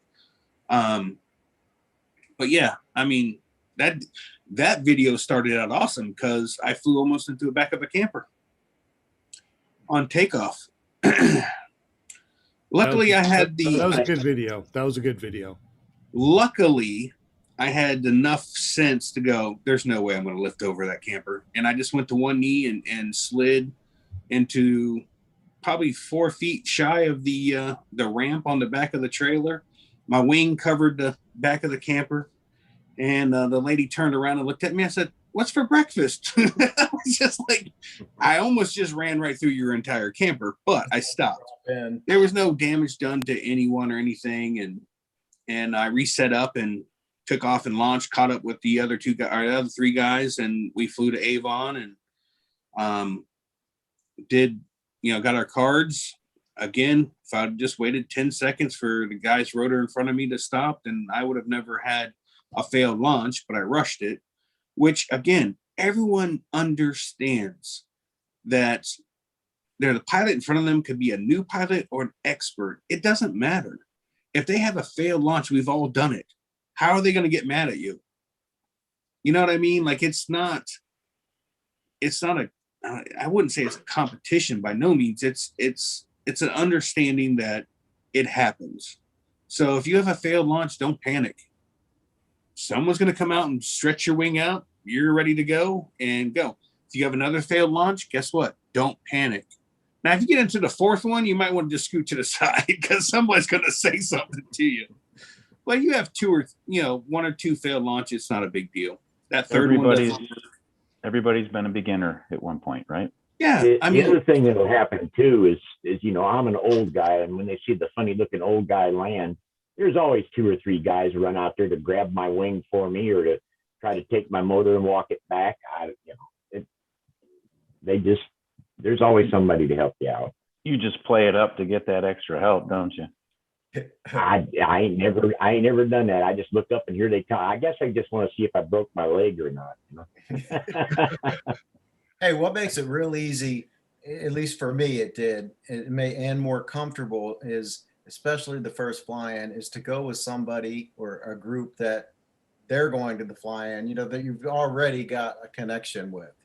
And I don't know, for me, it made me feel comfortable, and if I had any questions, I had someone to ask, and they were more than happy to help out. For sure. I would want to see some of your faces and not have absolutely nobody that I knew and just be like, hey, I don't fly, but I want to kind of watch you guys. You know what?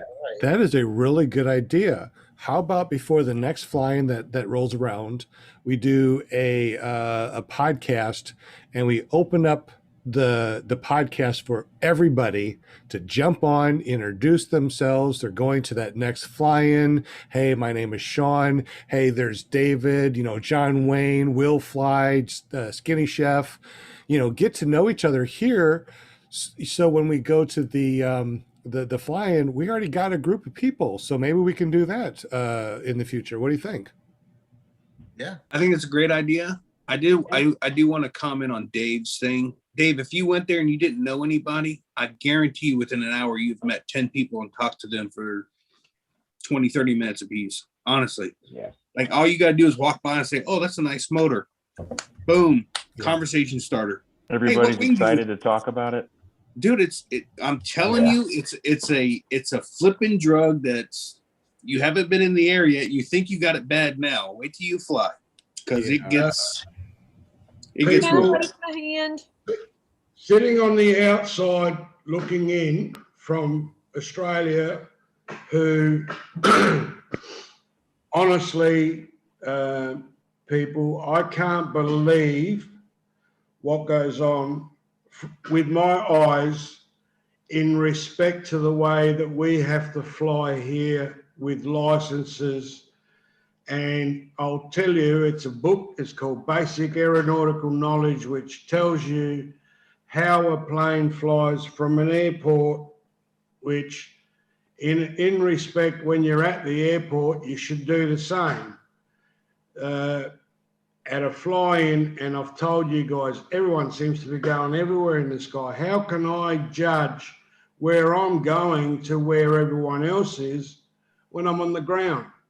And coming from a fixed wing, I know before I leave the ground, and this is from a proper airport, and we have a left and a right hand pattern, 2 runways, I already know who's in the air before I've even left the ground. And there could be 9, 10, 11 planes in the sky.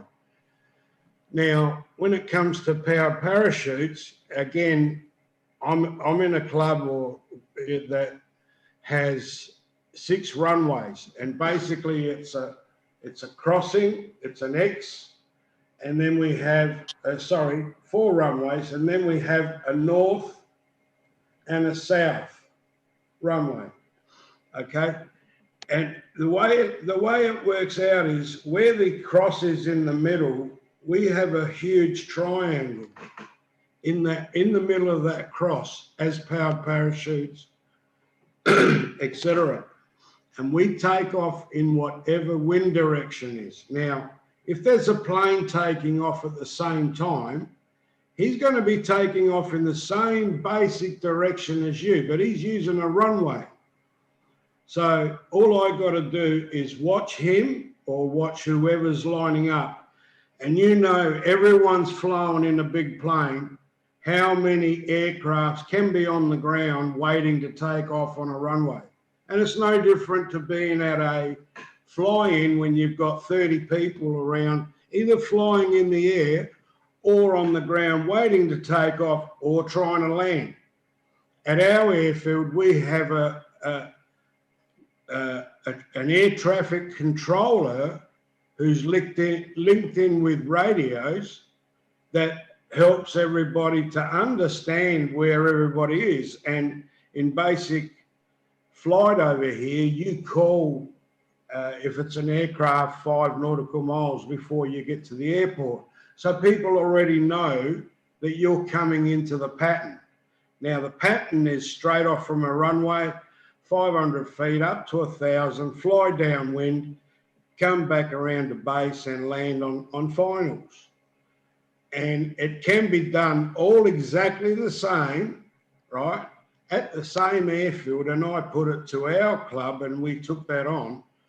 If a plane's at 1,000 feet doing a circuit, you as a powered parachute or a powered motor glider, you can fly at 500-foot circuit, right, and be within side of the traffic pattern of an aircraft. So in other words, if he's flying along on downwind, right, at 1,000 feet, he can see you well because you're on his left generally, right? The pilot sits on the left and your pattern's generally on the left and you're judging everything from your left-hand side. And a powered parachute or anything light slow flies the 500-foot pattern and works out fine. In GA, it's actually done when the ceiling or the cloud layer is below 1,000 feet. You can't come into an airport like that. So you do the circuit at 500 feet, providing you're below the clouds. Otherwise, you just got to go somewhere else. And to me, I see a lot of the fly-ins and people flying higgledy-piggledy here and there and everywhere. And like Shane says, there's something about it when you know, and we used to say it in drag racing, when the engine starts, your brain goes out the exhaust. And I think it's the same in PPG, is once you start that engine and probably you're in the end, you haven't even left the ground. You're making mistakes of where you're positioning yourself, or are you putting yourself in front of someone else?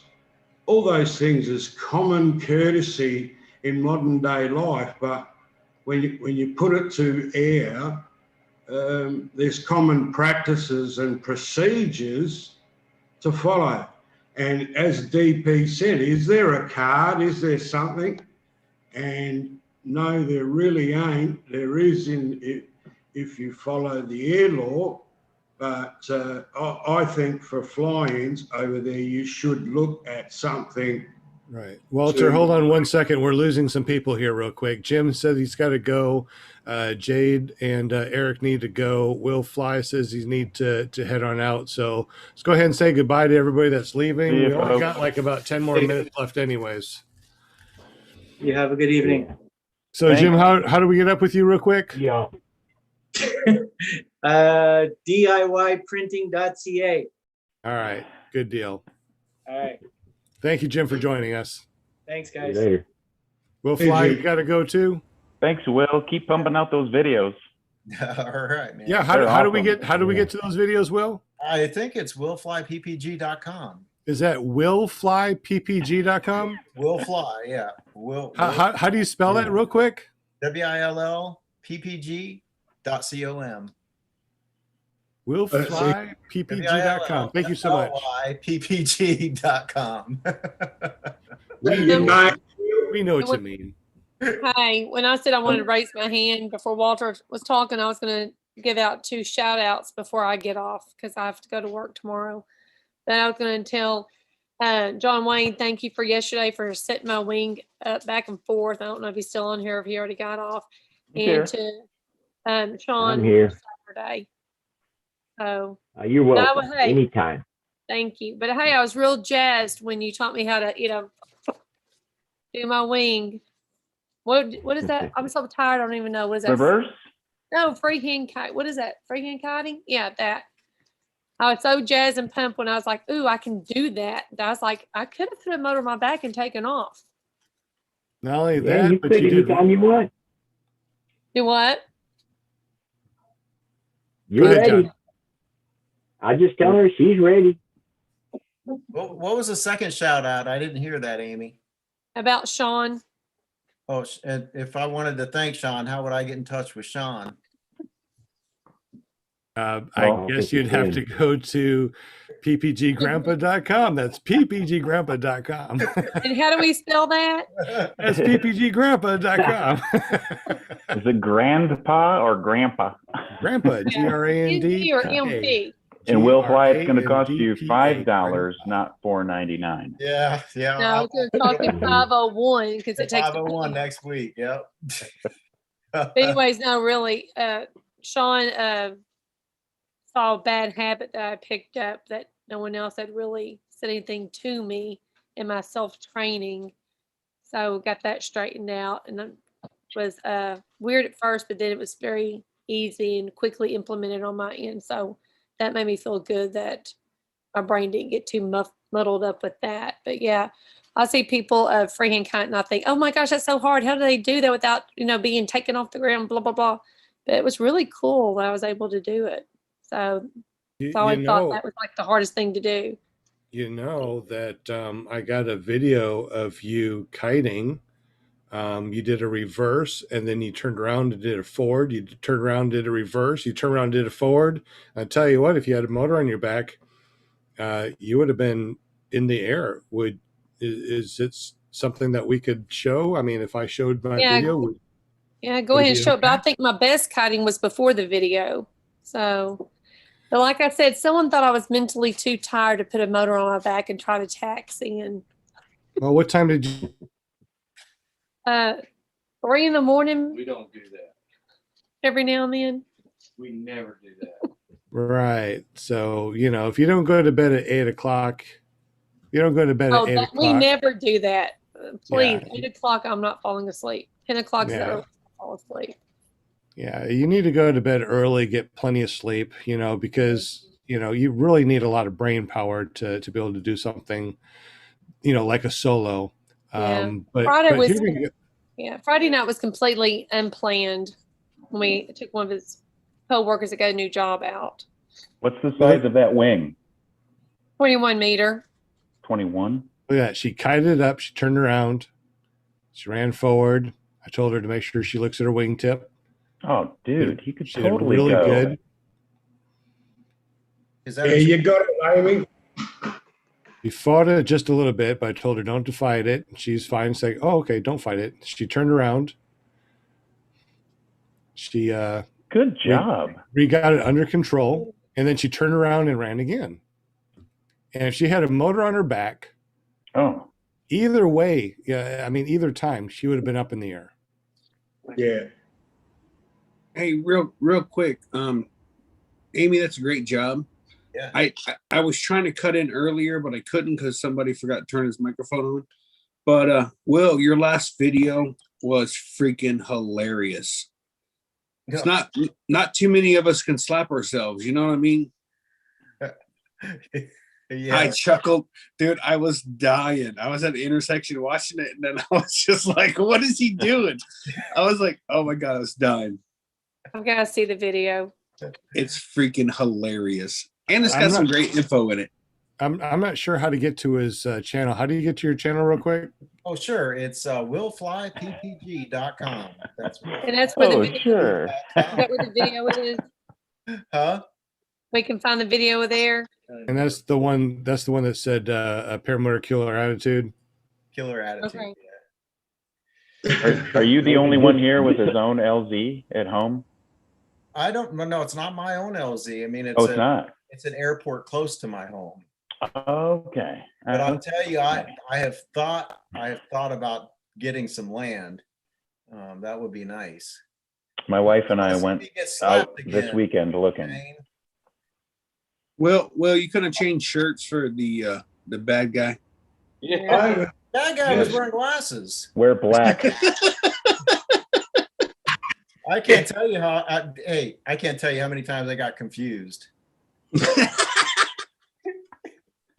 Amazing how the guy with the glasses looks completely different from him without glasses. I know, it's like Clark Kent and Superman, right? I mean, you can't tell the difference between the two. Oh my god, I chuckled, dude. I'm telling you, I chuckled so hard, dude. I was dying. So it's billfly.com. Amy, just so you know, the blue balls were good. Oh, thank you. I remember That's that one. my blue ball. Thank you. I remember that Right downwind. to the crotch. Oh, yeah, what- Mark did too. Explain the blue Will, balls. Will, what's your meter? Is it your oh shitometer or what is it? Oh, the what the fuck a meter? Yeah, I like it. It's got the dial. Well, I'll let John Way explain my blue ball since he put it in his mouth. Oh no! What? I'm not telling anybody about that. Is there a video? No video. I made cookies. It's on Yeah, no beta. video, so it didn't happen. No, I made cookies on Easter, and I used M&Ms in them because they look like Easter eggs. And then I had some sugar cookie dough left over from a previous order. So I thought, let's just go ahead and use it. I had blue sugar crystals and some Easter sprinkles. So I made sugar cookie balls and rolled it in the blue crystals and baked them. So they blue balls. Okay. I got you. In your mouth. And John liked it. Yeah, he did. He said, yeah. this is like one of the best things I've eaten. Well, John, I feel like Is it willfly.com? I've learned something new. You know way too much about me now, right? Yeah. I can't get on this. Who are you talking to, Amy? Hey, Will, I'm getting on willfly.com. Is that what you said? Willflyppg.com. Oh, that's why. Okay, thank you. Oh, look at that. Yeah, that was stupid. Don't ever try that. Don't my ever gosh. put drag gravel either. I got all sorts of dents and dings and prop issues. That from happened doing last- that one time. One time. That was it. Never do that one again. Yeah, me too. And that was last week. When I first foot drag on gravel, I said, I'm not ever going to do that again. No. I don't know how many, I don't understand how I get so many nicks and dings in my prop, and all I do is foot drag grass. It must be all the grasshoppers that kick back and get chopped up. Yeah, right. Yeah, they've got those little barbs on their legs. It's probably, that's it. Poor That's little beautiful. grasshoppers. Grass, but that gravel, that was horrible. Oh my gosh. I can't There it wait. is. What the fuck-o-meter. Oh, that's hilarious. Yeah, if you guys haven't gone to Will's channel, definitely go over to willflyppg.com, subscribe to his channel, hit that bell notification. He comes up with the coolest videos ever. And once I stop working three jobs a day type of thing and 7 days a week, other than, do this on Monday nights, I definitely need to start making some videos because Will is definitely kicking my butt when it comes to making videos. So, Wait, are you a funeral director too? what's that? Are you a funeral director too? I might have to do that as my fourth job. I'm telling you, I need the graveyard shift. Hey, Sean, putting all this stuff together that you do, that's a job in and of itself. Yeah, it is. Oh, this is easy though. I mean, there's no rendering, there's no putting anything together. We just get together on Monday. We start talking about paramotors. It's there. Oh, This is no. You put a lot of effort into this, and so you're not kidding me. I know you put a lot of time and effort into this show. If it wasn't for everyone on the panel, including you guys that are here right now, and everybody else that helps me out, honestly, I couldn't do this. It seems like it's very easy to put on a show. You come and watch it. It's like, well, that's really easy. You just talk about paramotors. Well, yeah, go ahead and try that one time. Shane figured it out. I've tried it, and it's not freaking easy. It's not easy. I don't know how to explain it. There's 15 things that have to be taken care of right now. Actually 2 minutes ago, and you're behind the 8 ball, like right from the get-go. It is. Yeah. It shocks me every time, and it's getting a little. I don't want to say it's getting easier because it's not. It's getting a little better. I understand the steps a little bit easier. I don't want to use the word easier. I'm understanding the steps that have to be done, and it's still overwhelming before every freaking show. So I get home at 4, And the time I get done dealing with the dog who thinks that I've been gone for 6 weeks, it's just been 8.5 hours. Right. Then I have to make dinner. Then I have to get ready for the show. I always forget to change out of my work shirt. Wash your hair. Oh my God, dude, it's ridiculous. So now I've got this 8 o'clock rule where I'm not opening a beer until 8 o'clock. I was 6.5 minutes shy of that tonight, but I heard it. There's just so much stuff that's going on before the show, and then when the show starts. And because of this show, I'm so used to reading the chat and finding questions and stuff, and I'm supposed to be hosting my show. And I'm like, holy crap, that's why I've got Eric and Jade and Brian and all them that come on the show to help me out. And here I am, feel like I have to take everything on. It's a lot, dude. And I don't know how Sean does it on top of actually working 3 jobs. And it's crazy, dude. Hats off to you for sure. That's what I'm saying. You still missed Will Fly's You Guys Rock. What's that, Dave? I was just saying, and you still missed Will Fly's You Guys Rock comment on the donation. Yep. Yeah. You know. They're saying.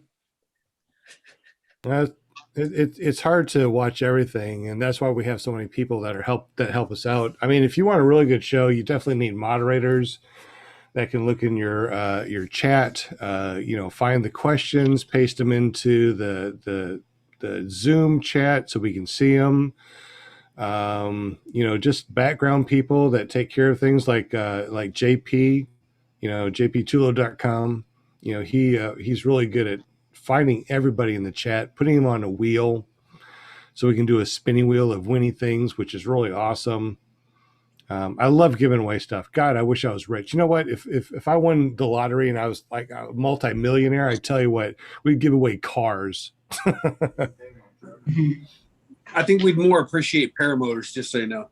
Yeah, that's all I would need. Everyone, you get a paramotor, you get a paramotor, everybody gets a paramotor. Hey, just an FYI. Hey, just an FYI that the screen share that you were doing, the cow in the background, Will took that one home. I did. I ate it tonight. That was some good steakums. She was a real mover. All right. Thanks again, everybody. I'm going to bed. Thank you. How do we get up with you? Yeah, me too. You what? How do we get up with you and your pies?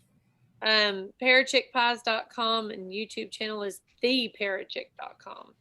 And where do we find some really good paramotors and wings? At Paraswag. Oh, that's right. Paraswagusa.com. Okay. Wow, Mark's gonna smack you one. No, I knew. I was just being tired. No, I really do appreciate you. Hey, do you have any spare Rebel 2s laying around? Do we have any spares? Yeah, like a burnt orange, one. Never been found. Is there burnt orange color? Well, how do we get up with Mark if we want to figure out about if we want to get a Rebel? How do we get up with Mark? Call him at 903-293-3150. And if we want to order a pie, what number do we reach? Same number. What's a pie cost? No, go paraswagusa.com. I was letting y'all have your fun, but the Rebel 2 is free, but the pie is going to cost you. That's right. I heard it was about $3. Not mine. Oh, hey guys, real quick too. Dragon Camper shouted out Paraswag USA on his channel. Oh, awesome. Thank you. Tell him thank you very much. Thank you. But we're getting red, black, and orange are coming in. They're getting picked up tomorrow. They had a problem going through customs, so we got straightened out. Don't you love getting things overseas? I love it. Anyway, so that's it. Those are the colors. And paraswagusa.com. DP, if you want to go check out all the goodies. John Wayne got a new throttle. He's loving it, so we can talk to him about Oh, yeah. I love that throttle. You got the cruise control? Oh, yeah. That new $240 one. I better love it. Good to see you, Mark and Amy. Thanks for joining us a little bit tonight. Good night. Y'all have a great day tomorrow. We appreciate y'all. Thank you. I appreciate y'all too. I really do. I just don't Yeah, say it. this is fun. Yes, it is. All right, Amy, Mark. What? I said good night, Amy and Mark. Night. Amy came Have a first. good I one, like that. All right, and now it's down to a 6. How many people are actually watching in the on the live 11. stream? 11 people are watching, and we have 6 people here. So there's people actually watching. That's awesome. Be right back. Be right back. Hey, I'm here yet too. Oh, we there have people she in the is. background. Who do we have in the background? We got Yeah, 11 I people. guess Jade and John Wayne, ppgwalter.com, willflyppg.com, dp.com. I don't know what David Perry's is, but never trust Skinny Chef Shane. I don't remember Skinny Chef Shane's .com. I think it's ppg something. I don't know. One more time, just for you, Sean. Just one more time, because you're older and you're forgetful. It is ppgshane.com. And you got a show tomorrow. What are we going to talk about tomorrow? It's nice to be able to. It's nice to be able to hang out a little bit, on your show. I tried to be on there, but I know it's your show and I listened to it, but I got so much stuff going on in the house. Do you have a theme tomorrow, or? Yes, we are actually going to talk about the basics of starting and editing video. Oh, cool. So a lot of people have, like myself, I don't know too much about computers. I'm new at editing videos and stuff. And we're going to have Paramotor NC and Will Fly do a kind of a, it's not going to be the whole show. It'll probably be the first 30, 40 minutes of the show, just talking about basics. First of all, why are you making videos? 2, how to put a story together. That is my biggest problem. Like I shoot so much video, and then when I upload it, I don't know how to make a story out of that. Mm-hmm. So we're just going to kind of go over the basics of getting started. And if it works out well, we'll talk about doing another part of another segment of it. If people are interested in it, and just trying to get more creators to create better video, I guess. So if I make a video, I can put it together and do a how-to video, and I can show it on your show tomorrow. Sure.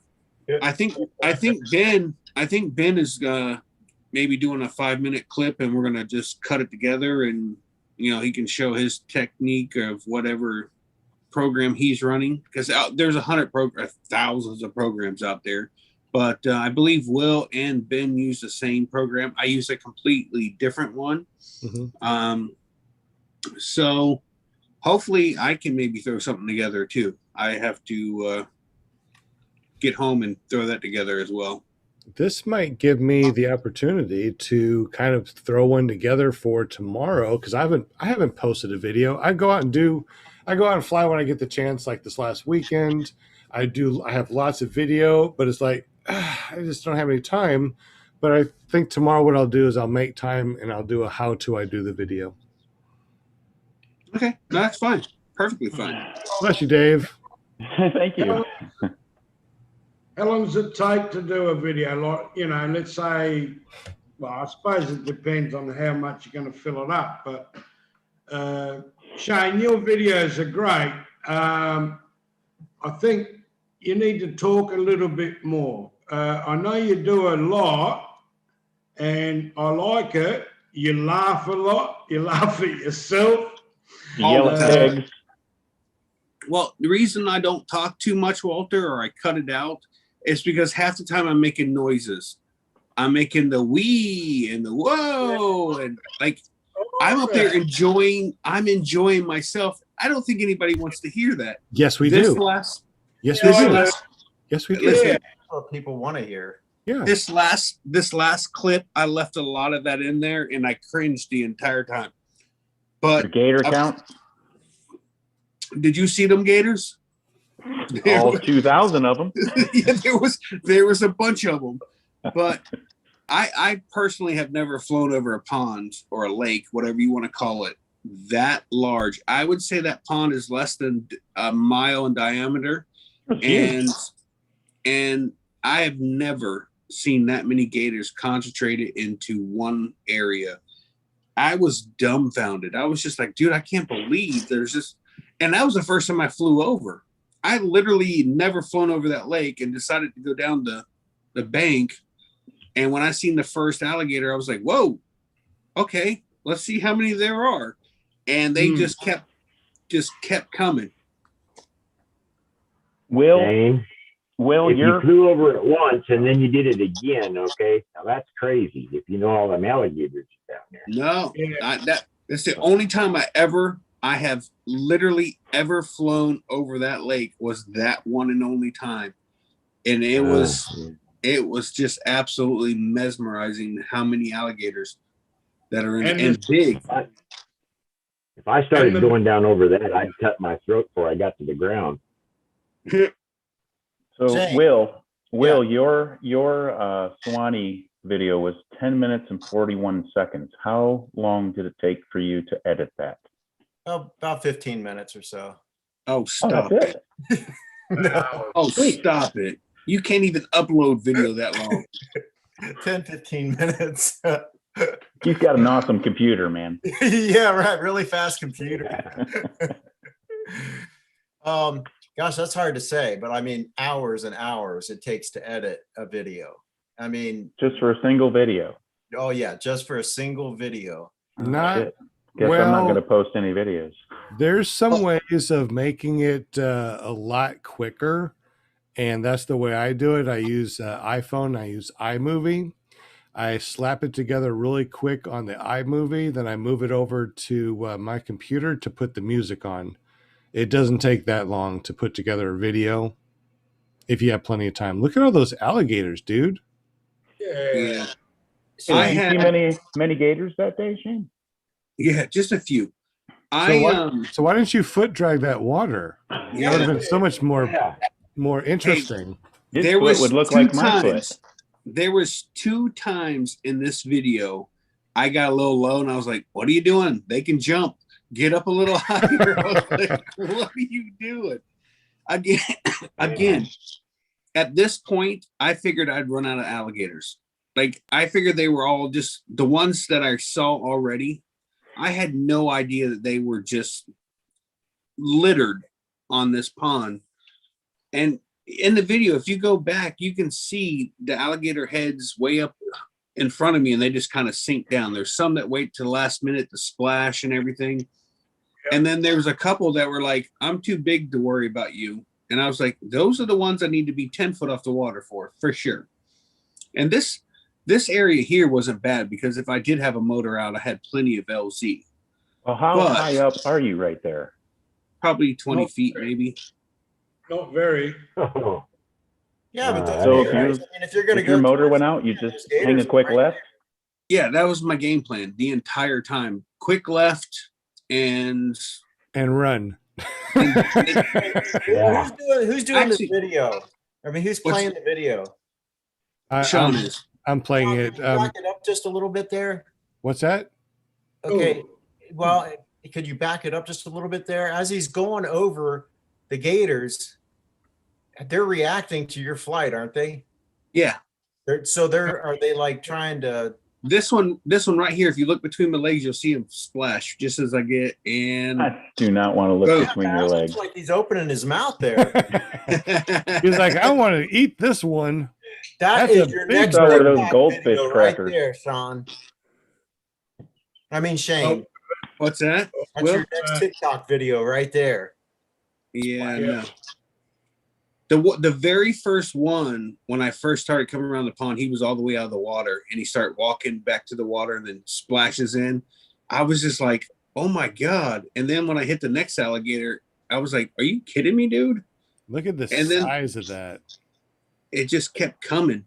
And I was just like, holy crap, I can't believe. I figured, honestly, when I made that first corner, I didn't expect to see another alligator. And my biggest concern was scaring the pelicans right here, just so you know. There goes another one. You probably had what, like around this lake, 40, 50 gators? More than that? If I go back and do screen by screen and look out at the alligator eyes, the ones that went just kind of under, there's over 60 gators that are on film. Man, they need to expand gator season. Oh man, that is the only hunting that I don't do, only because I don't hunt anything that can eat you. There's no room. What's the pond for, Shane? What's the what? What's the pond for? What the lake, whatever it is? This is to a power plant. You can see off to the left here of this on the screen. You see it's their power plant. I don't know if it's their cooling. They use this pond for cooling or whatever for the whatever. I'm not going to try to sell you one. I know what the hell goes on in the power plant other than they make power, but yeah, it's obviously warm for them. Water coming back would be always warm. So yeah, and we're in Florida, so it's always warm anyways. But I did ask a question during this flight. I was like, there's this many gators. What do they eat? There can't be that much food for all of them to be getting. I know they don't eat every day. I know they don't, here's my tree smacking. Yeah. Like hang you a see left. all the you see all the trees right there. That's a good place to hang a left. Yeah.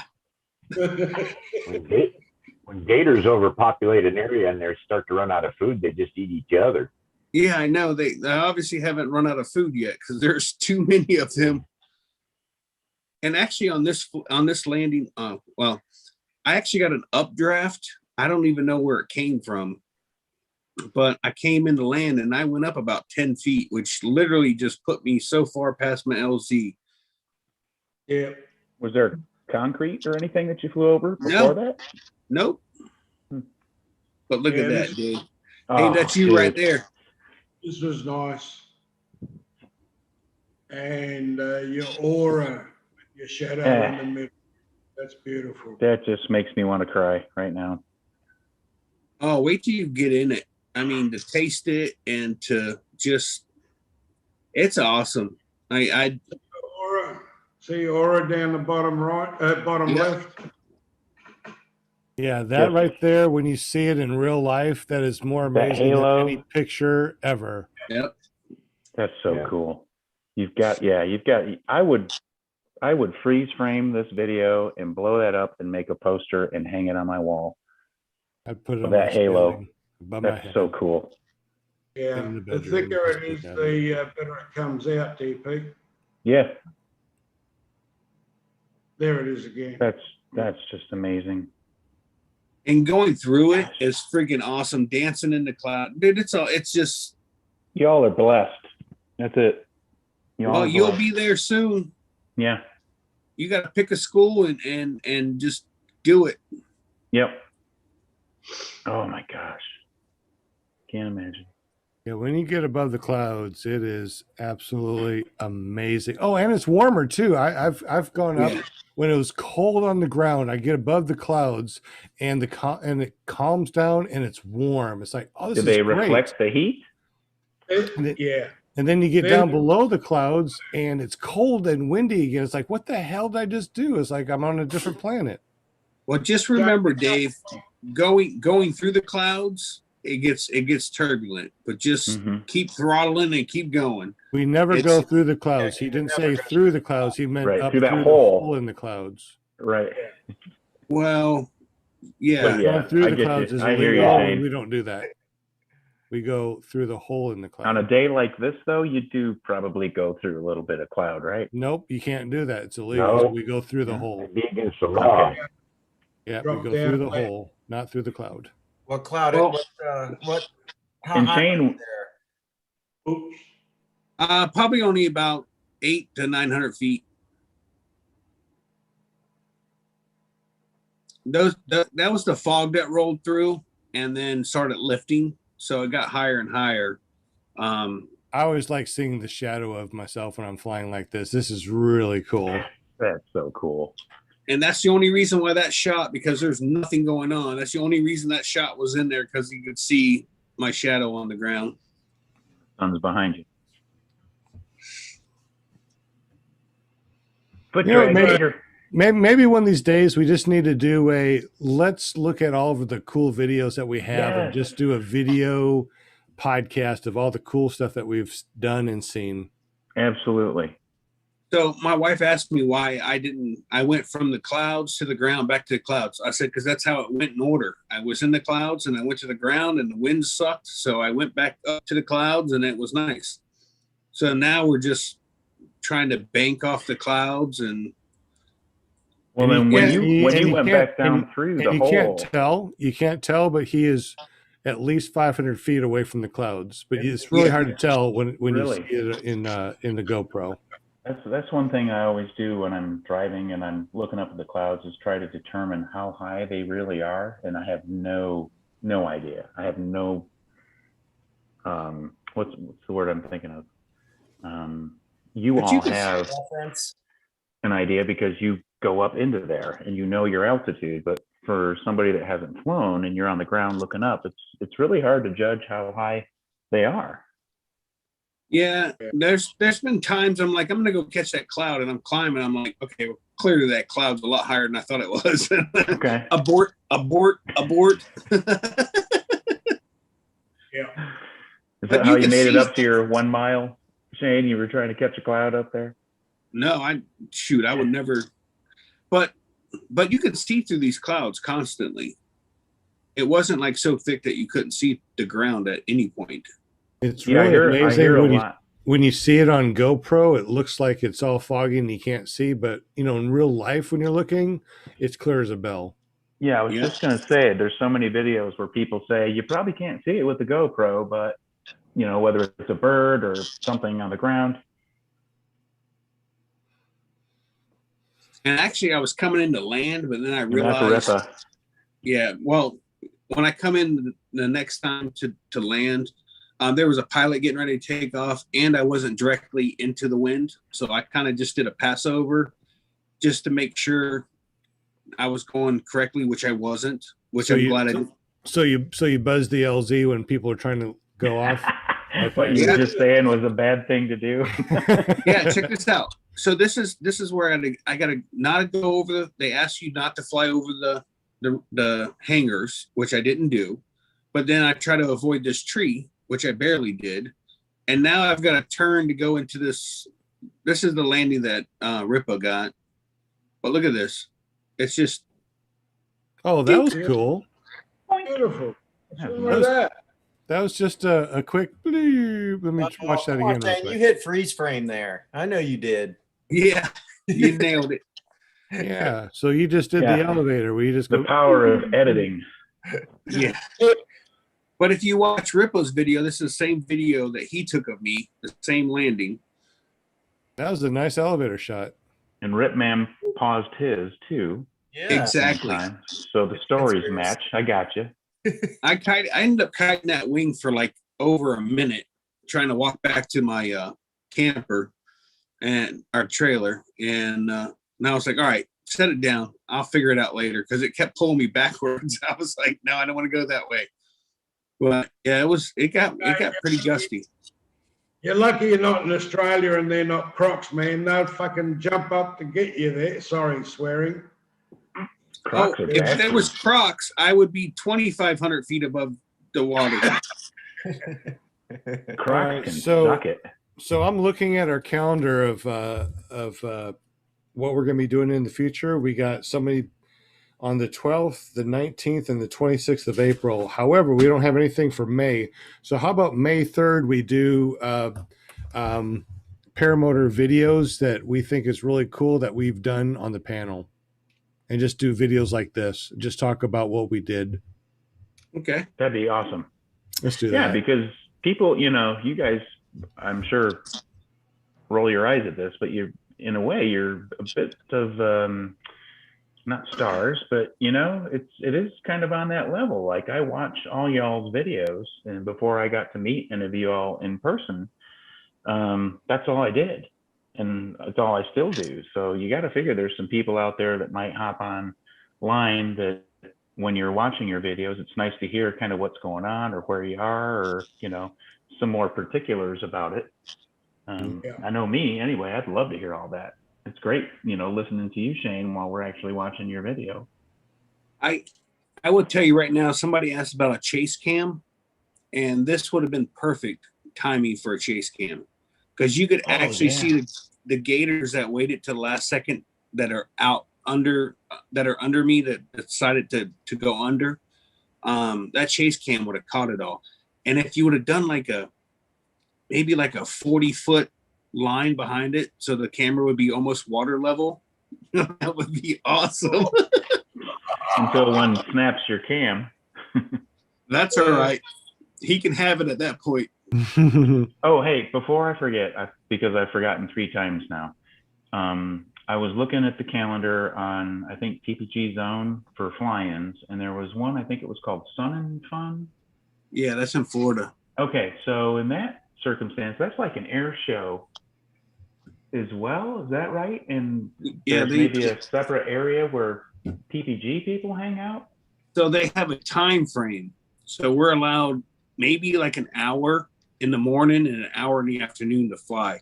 And they're going to charge us like $45 a day or something to fly there. I'm like, and that joker's like 2 hours from my house. I'm like, no, I won't do that. Okay, so Bad Apples is totally not something like that. This is just PPG? Yes, it'll all be power paragliders. You may have some PPCs, which are the power parachutes. Those, when you start flying, you'll learn to stay away from those guys because they create really bad rotor. They're a lot bigger than us. A lot bigger. Way bad. Let's talk about do's and don'ts at a fly-in. This is Shane's video if you want to go back and check it out. Woohoo! Look at that. Oh, look at her. I never even remembered that. Oh my God. And tell you what, the flamingo's been quiet tonight. Yeah. I'm trying to get her to come out of her shell. She's a slow goer, but when she does, I think she's gonna be the number one on the show, to be honest with you. Let's conference call. Oh, John Wayne left us. I didn't even realize John Wayne left us. Yeah, his wife needed to use the bathroom. Will tell you, Sean, the other night, Jade did a Facebook live, or not a live, but a conference call with a bunch of us. And she was just, I'm like, you can do it here, but you can't do it on YouTube. She's like, it's different. No, it's the exact same thing. Exactly the same thing. So I got to get out of here too as well, guys. Yeah, me too. It's 10:30. We had another long podcast, but hopefully everybody enjoyed it. Awesome. If you haven't done so already, go over to ppgzone.com, ppgzone.com, and make a free account. That way you can keep up with us, figure out where we're going, all the different fly-ins. If you have or have not flown yet, you can talk with some people, figure out where the pilots are in your area by looking at the interactive map. Check out ppgshane.com and check out his shenanigans and his YouTube videos. And of course, he's going to be on tomorrow. Check out willflyppg.com, all of his cool shenanigans and his awesome video work. David Perry, we're still working on a place over there where we can check out his stuff, and go to ppgwalter.com and check out his shenanigans on YouTube or wherever. It won't accept me, Sean. Because you're in Australia? I don't know. I'll go and put in whatever password, and just zero and wants another password. No, that's because it's upside down. You're in Australia. My head and type it in. All right. We'll definitely talk about. Hey, do me a favor and text. Can you text me or email me Walter, and we'll get that taken care of. Yep. No worries. All right, guys. Good night. Thanks, Joe. Good night, everybody. Have a great evening. Thank you so much for joining us tonight. Good night. We'll be back tomorrow not tomorrow. Yeah, tomorrow on Shane's at ppgshane.com. You're listening to us right now at clearproptv.com and also PPG Grandpa's Paramotor Podcast on your favorite podcasting app. Also, paratalk.org. Hey, if you want to win some money, give us a 5-star review at PPG Grandpa's Paramotor Podcast on your favorite podcasting app, especially iTunes, because I can see that. If you have another podcasting app that you like and you give us a 5-star rating, do me a favor, take a screenshot of that, go over to ppgzone.com, let me know that you have given me a 5-star review on this audio podcast, and you're entered into a $50 and $100 real cash spinning wheel of winning things. Yes, absolutely. So make sure you go there and check that out. Thank you very much for listening. Have a wonderful evening, and we'll see you next week on clearproptv.com, PPG Grandpa's Paramotor Podcast. And what's that last one? Come on, guys. You know it. Paratalk.org. Come on. You guys, I'm telling you. All right, we're going to go.